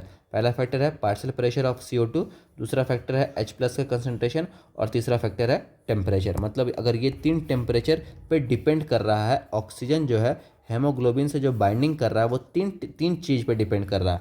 पहला फैक्टर है पार्शियल प्रेशर ऑफ CO2, दूसरा फैक्टर है H+ आयन का कंसंट्रेशन, और तीसरा फैक्टर है टेम्परेचर। इन तीन चीज़ पे एग्जाम में पूछा जाएगा कि कौन सा ऐसा फैक्टर है जो ऑक्सीजन को हेमोग्लोबिन से बाइंड करने में इंटरफेरेंस क्रिएट कर रहा है। तो partial pressure of CO2, H+ का कंसंट्रेशन एंड टेम्परेचर जो है वो इंटरफेयर कर रहा है ऑक्सीजन को हेमोग्लोबिन से बाइंडिंग करने में, इंटरफेयर विद बाइंडिंग। फिर बोल रहा है कि a sigmoid curve is obtained when percentage saturation of haemoglobin with oxygen O2 is plotted against the PO2। This curve is called the oxygen dissociation curve and is highly useful in studying the effect factor like PO2, H+ concentration etcetera on binding of O2 with the haemoglobin. अब देखो ये जो curve दिया हुआ है ना, ये बहुत इंपॉर्टेंट कर्व है। बोल रहा है कि ये ऑक्सीजन डिसोसिएशन कर्व एक सिग्मॉइड कर्व बना है। एक क्या बना है, एक सिग्मॉइड कर्व का फॉर्मेशन है। एग्जाम में पूछा जाता है कि अगर ऑक्सीजन डिसोसिएशन कर्व राइट की तरफ शिफ्ट हो गया इसका मतलब क्या है, और ऑक्सीजन डिसोसिएशन कर्व अगर लेफ्ट की तरफ शिफ्ट हो गया इसका मतलब क्या होता है। तो अगर ये ऑक्सीजन डिसोसिएशन कर्व राइट की तरफ शिफ्ट हो गया इसका मतलब है कि Hb हेमोग्लोबिन प्लस O2 का जो बाइंडिंग है वो क्या हो गया, कम हो रहा है। क्या हो रहा है, कम हो रहा है। अगर ये लेफ्ट की तरफ शिफ्ट कर रहा है, इसका मतलब है कि हेमोग्लोबिन प्लस O2 का जो बाइंडिंग है वो बहुत अच्छे से हो रहा है। ठीक है, समझ गए कि अगर राइट की तरफ शिफ्ट कर रहा है मतलब कि क्या बता रहा है कि ऑक्सीजन और हेमोग्लोबिन का बाइंडिंग कम हो रहा है, और राइट लेफ्ट की तरफ शिफ्ट करेगा इसका मतलब क्या है, ऑक्सीजन एंड हेमोग्लोबिन का बाइंडिंग ज़्यादा हो रहा है। ठीक है, आगे बात करेंगे। फिर बोल रहा है क्या, बोल रहा है कि in the alveoli where there is high PO2, alveoli में पार्शियल प्रेशर हमेशा ज़्यादा होगा, low PCO2, lesser H plus concentration and lower temperature, the factor are all favourable for the formation of oxyhaemoglobin. तो यहाँ पे लिखेंगे हम लोग फैक्टर, क्या लिख सकते हैं, factor favourable for formation of oxy haemoglobin. लिखिए यहाँ पे factor favourable for formation of oxy haemoglobin. क्या क्या बताएं कि factor which is favourable for formation of oxy haemoglobin, मतलब कि हेमोग्लोबिन प्लस ऑक्सीजन अच्छा से कब बन पाएगा, कि एल्विलाई का कंडीशन क्या रहना चाहिए, कंडीशन रहना चाहिए कि जो एल्विलाई में पार्शियल प्रेशर ऑफ एल्विलाई में पार्शियल प्रेशर कितना होना चाहिए, PO2 ज़्यादा होना चाहिए। क्या होना चाहिए, partial pressure of oxygen alveoli में ज़्यादा होगा तो ज़्यादा ऑक्सी हेमोग्लोबिन बनेगा। अब वहाँ पे टेम्परेचर क्या होना चाहिए एल्विलाई में, कम होना चाहिए, लो H प्लस होना चाहिए। उसके बाद फिर बोल रहा है कि लो PCO2 इन एल्विलाई, मतलब partial pressure of carbon dioxide वहाँ पे कम होगा ना, तो HbO2 का फॉर्मेशन ज़्यादा होगा। HbO2 मतलब ऑक्सी हेमोग्लोबिन का फॉर्मेशन ज़्यादा होगा। किस केस में, जब ये सब ये चारों केस रहेगा तब ऑक्सी हेमोग्लोबिन का फॉर्मेशन ज़्यादा होगा। जहाँ पे एल्विलाई में पार्शियल प्रेशर ऑफ O2 ज़्यादा हो, लो टेम्परेचर हो, लो H प्लस हो एंड लो PCO2 हो, तो इस चारों केस में क्या होगा, एल्विलाई में ऑक्सी हेमोग्लोबिन का फॉर्मेशन क्या होगा, हमारे बॉडी में ज़्यादा होगा। ठीक है, आगे बात करते हैं। आगे क्या लिखा हुआ है, नेक्स्ट देखते हैं। Whereas in the tissue where low PO2, high PCO2, high H plus concentration and the higher temperature exit, the condition are favourable for dissociation of oxygen from the oxy haemoglobin. अच्छा, जैसे कि एक बार binding हो जाता है, जैसे कि RBC में HbO2 बन गया। अब ये तो ऑक्सीजन तो हेमोग्लोबिन के साथ जुड़ा हुआ है ना, तो ये टूटेगा कैसे, तो हेमोग्लोबिन के साथ जुड़ा हुआ है, तो इसको टूटने के लिए क्या क्या फैक्टर चाहिए, ऑक्सी हेमोग्लोबिन का डिसोसिएशन कराना पड़ेगा, तब तो ऑक्सीजन उसे छूटेगा, तब तो उसको हम लोग यूज़ कर पाएंगे। तो वो फैक्टर क्या क्या होता है, वो फैक्टर देखो क्या क्या लिखा हुआ है कि whereas in the tissue low PO2, tissue में क्या होता है, पार्शियल प्रेशर ऑफ ऑक्सीजन कम होता है, हाई PCO2 होता है, हाई टेम्परेचर होता है हमारे टिश्यू में, and high concentration exist, that condition are favourable for dissociation. Dissociation का मतलब HbO2 टूट करके बनाएगा O2 प्लस Hb में कन्वर्ट हो जाएगा, वापस से ये अलग अलग हो जाएगा। तो अलग करने के प्रोसेस को बोलते हैं डिसोसिएशन ऑफ हेमोग्लोबिन। वो कब होगा, जब लो पार्शियल प्रेशर ऑफ O2 होगा, जब high partial pressure of CO2 होगा, हाई टेम्परेचर होगा एंड हाई H प्लस का कंसंट्रेशन होगा और हाई टेम्परेचर होगा। ये चार कंडीशन में HbO2 डिसोसिएट कर जाएगा। HbO2 क्या हो जाएगा, डिसोसिएट कर जाएगा।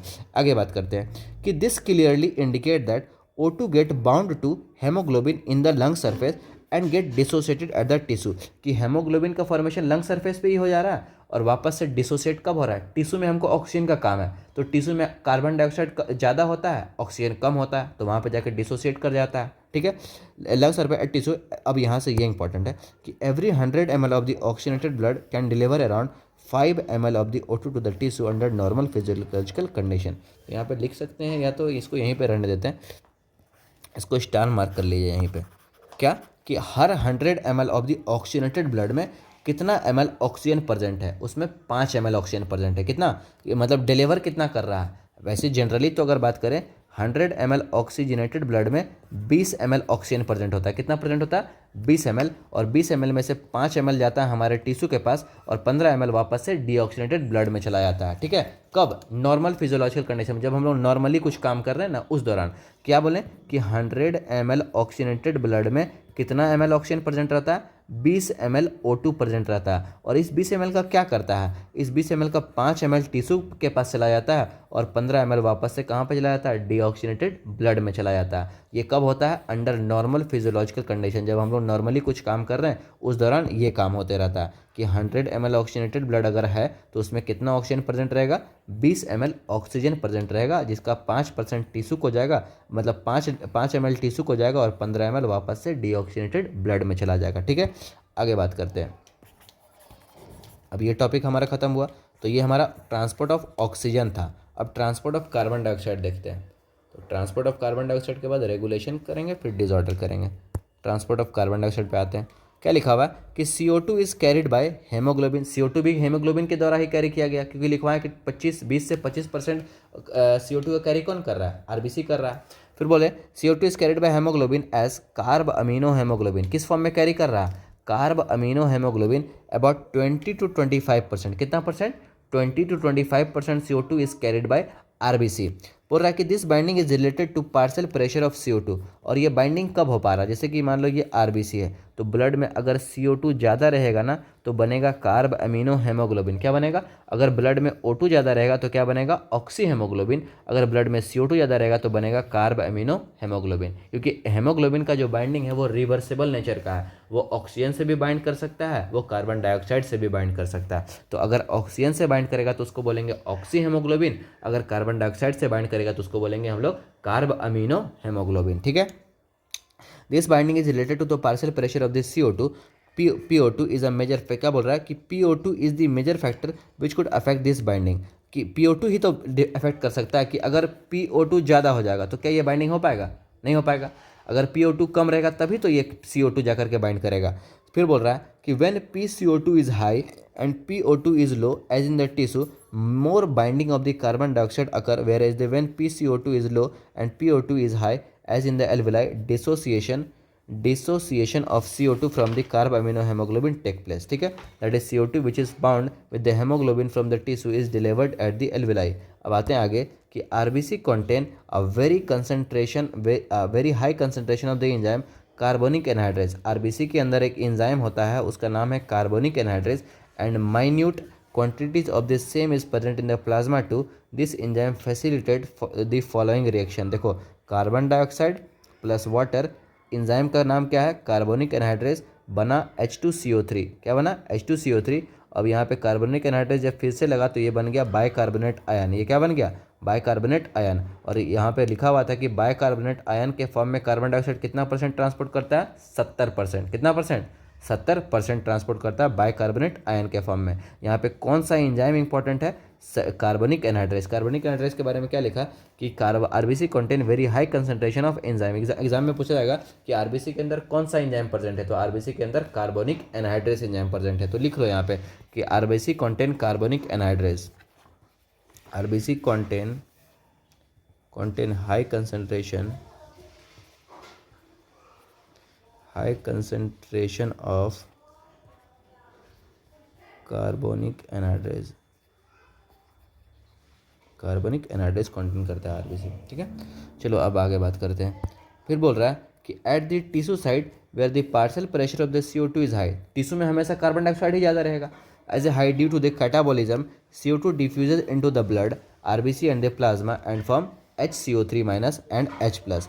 Eight the alveolar side where PCO2 is low. Alveolar में partial pressure of carbon dioxide कम होगा, PO2 ज़्यादा होगा, low, the reaction proceed in the opposite direction leading to the formation of CO2 and H2O। Thus, the CO2 trapped as a bicarbonate at the tissue level and transported to the alveoli is released out as CO2। जो tissue level पे जो bicarbonate ion के form में ये जो binding हुआ, ये जब एल्वेलाई पे जाता है तो H2 प्लस CO2 में कन्वर्ट हो जाता है। किस में कन्वर्ट हो जाता है, H2O प्लस CO2 में कन्वर्ट हो जाता है, वापस से टूट जाता है। बाइकार्बोनेट आयन क्या हो जाता है, टूट जाता है। कहाँ पे, एल्वेलाई के साइड पे, और टिश्यू के लेवल पे ये बन जाता है। टिश्यू में इस तरह का फॉर्मेशन हुआ, टिश्यू से जब ये एल्वेलाई के पास जाता है तो एल्वेलाई के पास ये H2O प्लस CO2 में कन्वर्ट होता है और ये CO2 वापस बाहर निकल जाता है एल्वेलाई के थ्रू। ठीक है, समझ गए बात को। अब यहाँ से एक और स्टेटमेंट है कि every 100 ml of deoxygenated blood deliver approximately 4 ml of CO2 to the alveoli. तो इसको लिखिएगा कि every 100 ml of deoxygenated blood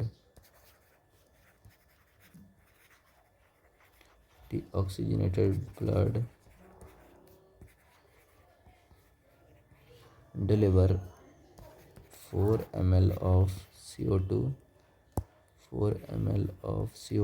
to the alveoli। क्या बोला कि every 100 ml of deoxygenated blood कितना ml ऑफ CO2 देता है एल्वेलाई को, 4 ml। ये सब एग्जाम में डायरेक्ट पूछता है, यही सब लाइन कि 100 ml ब्लड है वो कितना ml टिश्यू को देगा, वो कितना ml एल्वेलाई को CO2 देगा, वो 4 ml CO2 देगा एल्वेलाई को। ठीक है यहाँ तक। अब बात करते हैं आगे। नेक्स्ट हमारा शुरू होता है रेगुलेशन ऑफ रेस्पिरेशन और नेक्स्ट है डिसऑर्डर। तो ये चैप्टर हो जाएगा फिनिश। चलिए शुरू करते हैं regulation of respiration. Regulation respiration का मतलब क्या होता है कि जो हम लोग सांस ले रहे हैं, ब्रीदिंग कर रहे हैं, इनहेल एक्सेल कर रहे हैं, उसको रेगुलेट कौन करता है। वो रेगुलेशन इतना एग्जैक्ट, इतना एक्यूरेसी से कैसे हो पा रहा है, तो कोई ना कोई तो उसको रेगुलेट कर रहा होगा। तो वो रेगुलेशन देखते हैं कौन सा कर रहा है। सो बोल रहा है कि human being have a significant ability to maintain and moderate respiratory rhythm to suit the demand of the body tissue. मतलब कि जैसा हमारे बॉडी टिश्यू का डिमांड होता है वैसा ही हमारा रेस्पिरेटरी रिदम हो जाता है। हम कभी कभी ज़्यादा सांस लेने लगते हैं, कभी कभी स्लो सांस लेते हैं, है ना। तो उसको बोल रहे हैं अपने बॉडी के डिमांड के अनुसार हम लोग अपना रेस्पिरेटरी रिदम को चेंज कर सकते हैं। बोल रहा है कि this is done by a neural system. और ये किसके द्वारा किया जाता है, न्यूरल सिस्टम के द्वारा किया जाता है। बोल रहा है कि स्पेशलाइज्ड सेंटर, अब यहाँ से ध्यान से देखना कि specialised centre present in the medulla region of the brain called respiratory rhythm centre. हमारे ब्रेन में एक रीजन है जिसको बोलते हैं रेस्पिरेटरी रिदम सेंटर। हमारे ब्रेन में एक रीजन है जिसको बोलते हैं मेडुला रीजन, और वहाँ पे एक सेंटर प्रेजेंट है जिसको बोलते हैं रेस्पिरेटरी रिदम सेंटर। वहाँ से ही हमारा सारा रेस्पिरेशन कंट्रोल किया जाता है। क्या बोले कि हमारे ब्रेन में एक रीजन है जिसको बोले मेडुला रीजन। मेडुला रीजन में एक सेंटर प्रेजेंट है जिसको बोलते हैं रेस्पिरेटरी रिदम सेंटर। क्या बोलते हैं, रेस्पिरेटरी रिदम। फिर से बोलेंगे कि हमारे ब्रेन में एक रीजन है जिसको बोले मेडुला रीजन। मेडुला रीजन में एक सेंटर है जिसको बोलते हैं रेस्पिरेटरी रिदम सेंटर। क्या बोलते हैं, respiratory rhythm centre is primarily responsible for this regulation. तो रेगुलेशन कर कौन रहा है, जो हम लोग इतना आराम से आसानी से सांस ले पा रहे हैं, इसको रेगुलेट कौन कर रहा है। हमारे ब्रेन में एक रीजन है मेडुला रीजन। मेडुला रीजन में एक सेंटर प्रेजेंट है जिसको बोलते हैं रेस्पिरेटरी रिदम सेंटर। यही जो है सो सारे रेगुलेशन को परफॉर्म कर रहा है। फिर बोल रहा है कि एक और सेंटर प्रेजेंट है, another centre present in the pons region of the brain. अब एक और सेंटर प्रेजेंट है कहाँ पे, ब्रेन के रीजन में, पॉन्स में। जब हम लोग पढ़ेंगे ब्रेन वाला चैप्टर तो वहाँ पे पॉन्स के बारे में बताएंगे। क्या बोल रहा है कि another centre present in the pons region of the brain called, pons region of the brain में कौन सा सेंटर प्रेजेंट है, pneumotaxic centre can moderate the function of the respiratory rhythm centre.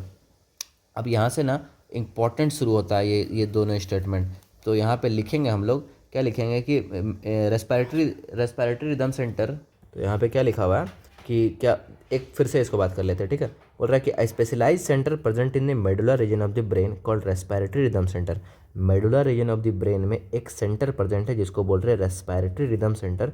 वो पूरे रेस्पिरेशन के रेगुलेशन को maintain कर रहा है कि कैसे इनहेल होना है, कैसे एक्सेल होना है, सब चीज़ को मेंटेन कौन कर रहा है, रेस्पिरेटरी रिदम सेंटर। ठीक है, बोल रहा है कि is primarily responsible for this regulation.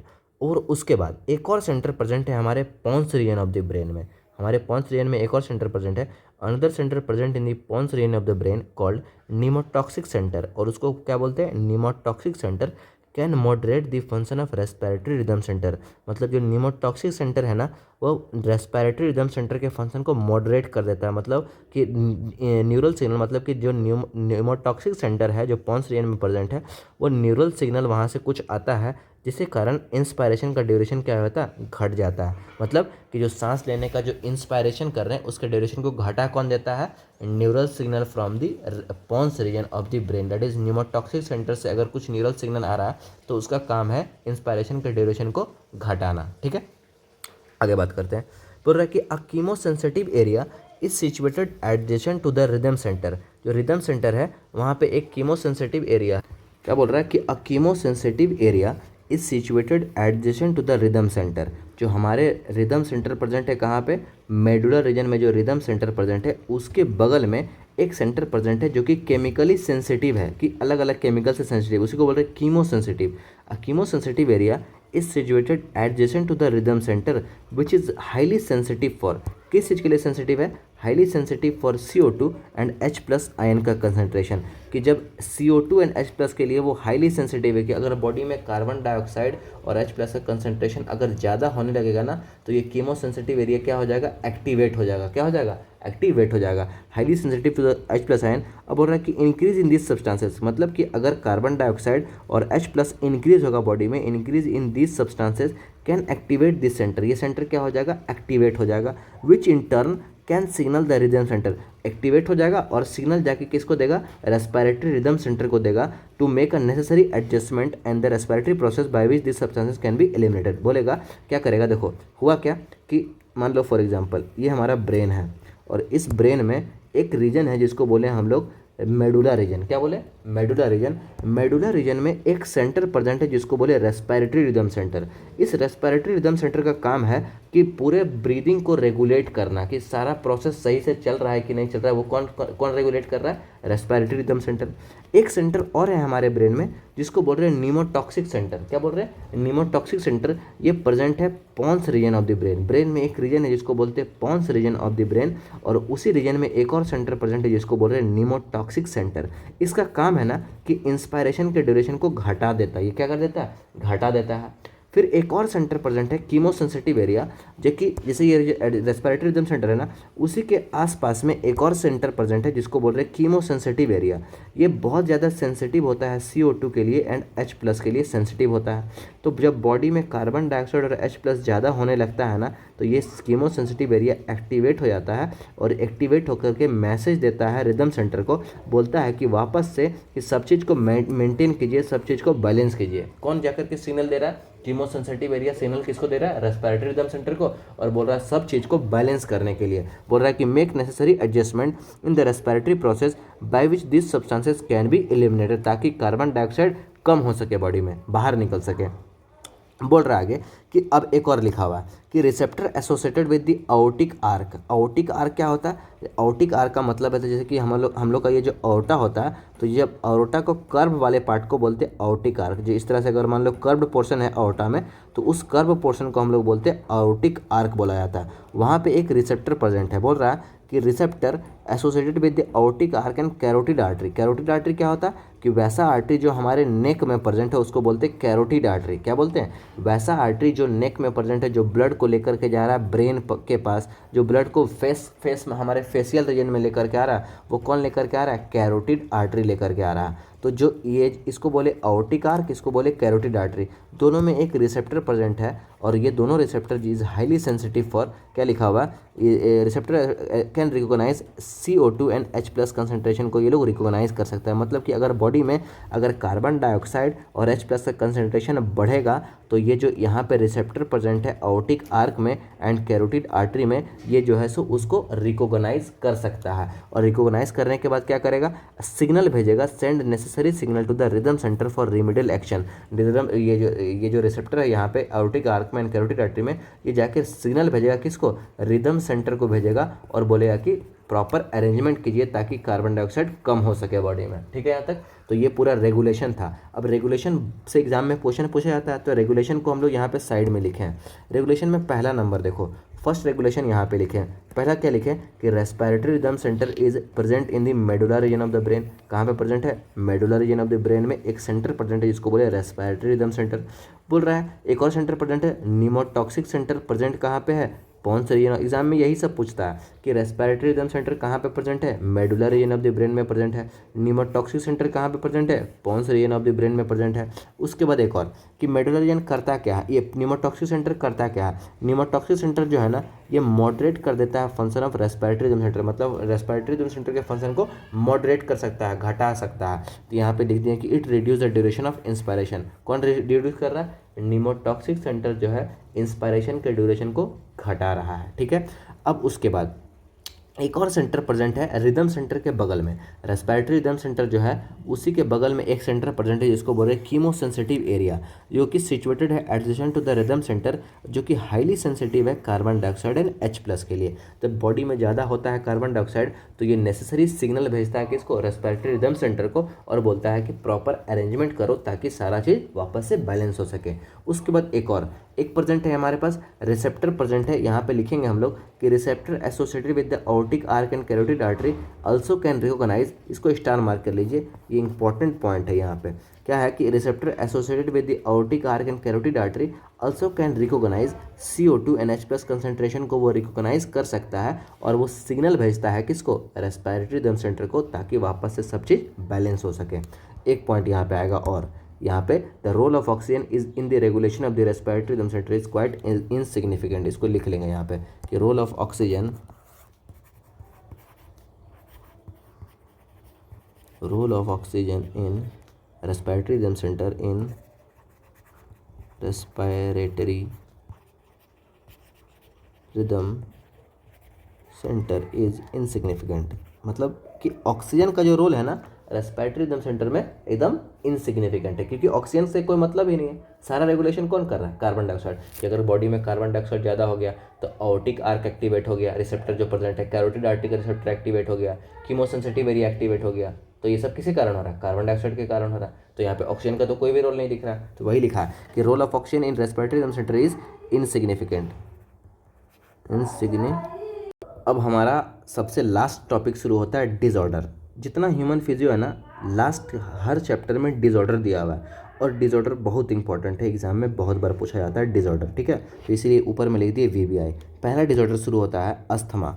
Asthma क्या है? It is difficulty in breathing. अगर सांस लेने में प्रॉब्लम हो रहा है, क्यों? Causing wheezing due to inflammation in bronchi and bronchiole. Asthma में क्या हो रहा है? सांस लेने में प्रॉब्लम हो रहा है, और क्या हो रहा है? ब्रोंकी एंड ब्रोंक्यूल्स में इन्फ्लामेशन हो रहा है। बस यही याद रखना है। क्या याद रखना है? सांस लेने में प्रॉब्लम होगा और ब्रोंकी एंड ब्रोंक्यूल्स में क्या हो जाएगा? इन्फ्लामेशन हो जाएगा। दूसरा डिजीज है इम्फाइसीमा। इम्फाइसीमा किसको होता है? जो सिगरेट स्मोकिंग करता है। लिखा है कि is a chorionic disorder in which the alveolar wall is damage. जहाँ पे एल्वियोलाई का वॉल क्या हो जाता है? डैमेज हो जाता है। Due to which respiratory surface is decrease. जिसके कारण जो रेस्पिरेशन करने का सर्फेस है वो क्या हो जाता है? डिक्रीज हो जाता है। One of the major cause of this disease is cigarette smoking. जो सिगरेट का स्मोकिंग करेगा उसका एल्वियोलाई का जो वॉल है वो क्या हो जाएगा? सर्फेस एरिया इसका कम हो जाएगा। अब सर्फेस एरिया कम हो जाएगा तो डिफ्यूजन कम होगा गैस का, तो इसीलिए इसको हम लोग बोले इम्फाइसेमा में क्या हो रहा है? जो सिगरेट का स्मोकिंग करेगा उसका क्या होगा? एल्वियोलर वॉल डिक्रीज हो जाएगा, सर्फेस एरिया कम हो जाएगा, जिसके कारण ऑक्सीजन का डिफ्यूजन कम हो पाएगा। तो इसीलिए उसको क्या हो जाएगा? सांस का प्रॉब्लम होगा। जो सिगरेट का स्मोकिंग करता है, इसीलिए बोला जाता है ना सिगरेट स्मोकिंग नहीं करना चाहिए, ताकि क्योंकि ये जो एल्वियोलाई का वॉल है वो क्या हो जा रहा है? धीरे धीरे लंग्स खराब कर रहा है, सर्फेस एरिया कम हो रहा है, ताकि डिफ्यूजन भी कम होने लगेगा। इस डिजीज़ को बोलते हैं इम्फाइसेमा। और एक डिजीज़ है हमारे पास last disease, that is occupational respiratory disorder. इसमें क्या है कि इन सर्टेन इंडस्ट्री, जो आदमी इंडस्ट्री में काम करता है, स्पेशली दोज इन्वॉल्विंग ग्राइंडिंग और स्टोन ब्रेकिंग, जहाँ पे स्टोन वगैरह ब्रेकिंग होता है, ठीक है, जहाँ पे डस्ट बहुत ज़्यादा उड़ रहा है, so much dust is produce that the defence mechanism of the body cannot fully cope up. जो बॉडी का डिफेंस मैकेनिज्म है वो कोप अप नहीं कर पा रहा, उसको रेसिस्ट नहीं कर पा रहा विथ द सिचुएशन। अब बोल रहा है कि long exposure can give rise to inflammation. अब बहुत लंबे समय से कोई आदमी फैक्ट्री में काम कर रहा है जहाँ पे डस्ट बहुत ज़्यादा उड़ रहा है, तो वहाँ पे बोल रहा है can give rise to inflammation leading to fibrosis. क्या हो जाएगा? इन्फ्लामेशन हो जाएगा उसके रेस्पिरेटरी ऑर्गन्स में, और बोल रहा है लीडिंग टू फाइब्रोसिस, बोल रहा है प्रोलिफरेशन ऑफ फाइब्रस टिश्यू। मतलब एक फाइब्रोस, उसको बोल रहे हैं फाइब्रोसिस को क्या बोल रहे हैं? फाइब्रस टिश्यू का प्रोलिफरेशन हो जाएगा, and thus causing serious lung damage. Worker in such industry should wear protective mask. और वहाँ पे क्या पहनना चाहिए? Protective mask. अब देखो ये जो हम पूरा टॉपिक बताए ना, यहाँ पे जितना भी एग्ज़ाम में क्वेश्चन पूछा जा चुका है हम सारा लिख दिए हैं साइड में, ठीक है। ये वाला भी इंपॉर्टेंट है कि अगर ये राइट तरफ जाएगा तो क्या होगा? हेमोग्लोबिन के ऑक्सीजन के साथ बाइंडिंग कम हो रहा है। लेफ्ट की तरफ जा रहा है तो क्या हो रहा है? हेमोग्लोबिन ऑक्सीजन का बाइंडिंग ज़्यादा हो रहा है। फिर ये सब लिख दिए सारा चीज़, तो आप लोग भी एकदम सारा लिखते जाइए, बहुत ज़्यादा इंपॉर्टेंट है, ठीक है। अब बात करते हैं, ये चैप्टर हो गया। नेक्स्ट हम लोग करेंगे ब्लड वाला चैप्टर, ठीक है। तो ये चैप्टर हो गया, और अगर आप लोग को पसंद आया तो प्लीज़ आप लोग से रिक्वेस्ट है कि सब्सक्राइब कीजिए चैनल को, सब्सक्राइब कीजिए, लाइक कीजिए एंड कमेंट कीजिए कि आपको क्या पसंद आया, क्या पसंद नहीं आया, आपको और क्या टॉपिक करवाना है, क्या करना है, सो आप हमसे बात कर सकते हैं, ठीक है। अब हमारे पास अप्रॉक्सीमेटली अब बचा हुआ है टोटल 35 डेज़। नीट में अभी कितना बचा हुआ है? 35 डेज़ बचा हुआ है, और इस 35 डेज़ में हम लोग अपना मैक्सिमम देंगे। हम लोग जितना कर सकेंगे उतना हम लोग करेंगे, ठीक है, और अपना बेस्ट देना है, ठीक है। सब स्टूडेंट को अपना अपना बेस्ट देना है। तो चांस मैक्सिमम हमारे पास टारगेट की अगर हम एनसीईआरटी का हर एक चैप्टर कर देते हैं तो मैक्सिमम हमारे पास यहाँ पे 330 मार्क्स आ सकता है एनसीईआरटी के अनुसार, एनसीईआरटी को ही करके, ठीक है। तो एनसीईआरटी का लाइनिंग वगैरह करके रखना है। तो ये सब जितना भी हम साइड में लिखे ना, आप लोग भी साइड में लिख लीजिएगा। ये सब बहुत इंपॉर्टेंट लाइन्स है, एग्जाम में डायरेक्ट पूछता है क्वेश्चन इस सबसे, ठीक है। Thank you. अब हम लोग नेक्स्ट करेंगे ब्लड वाला चैप्टर, ठीक है। चलिए।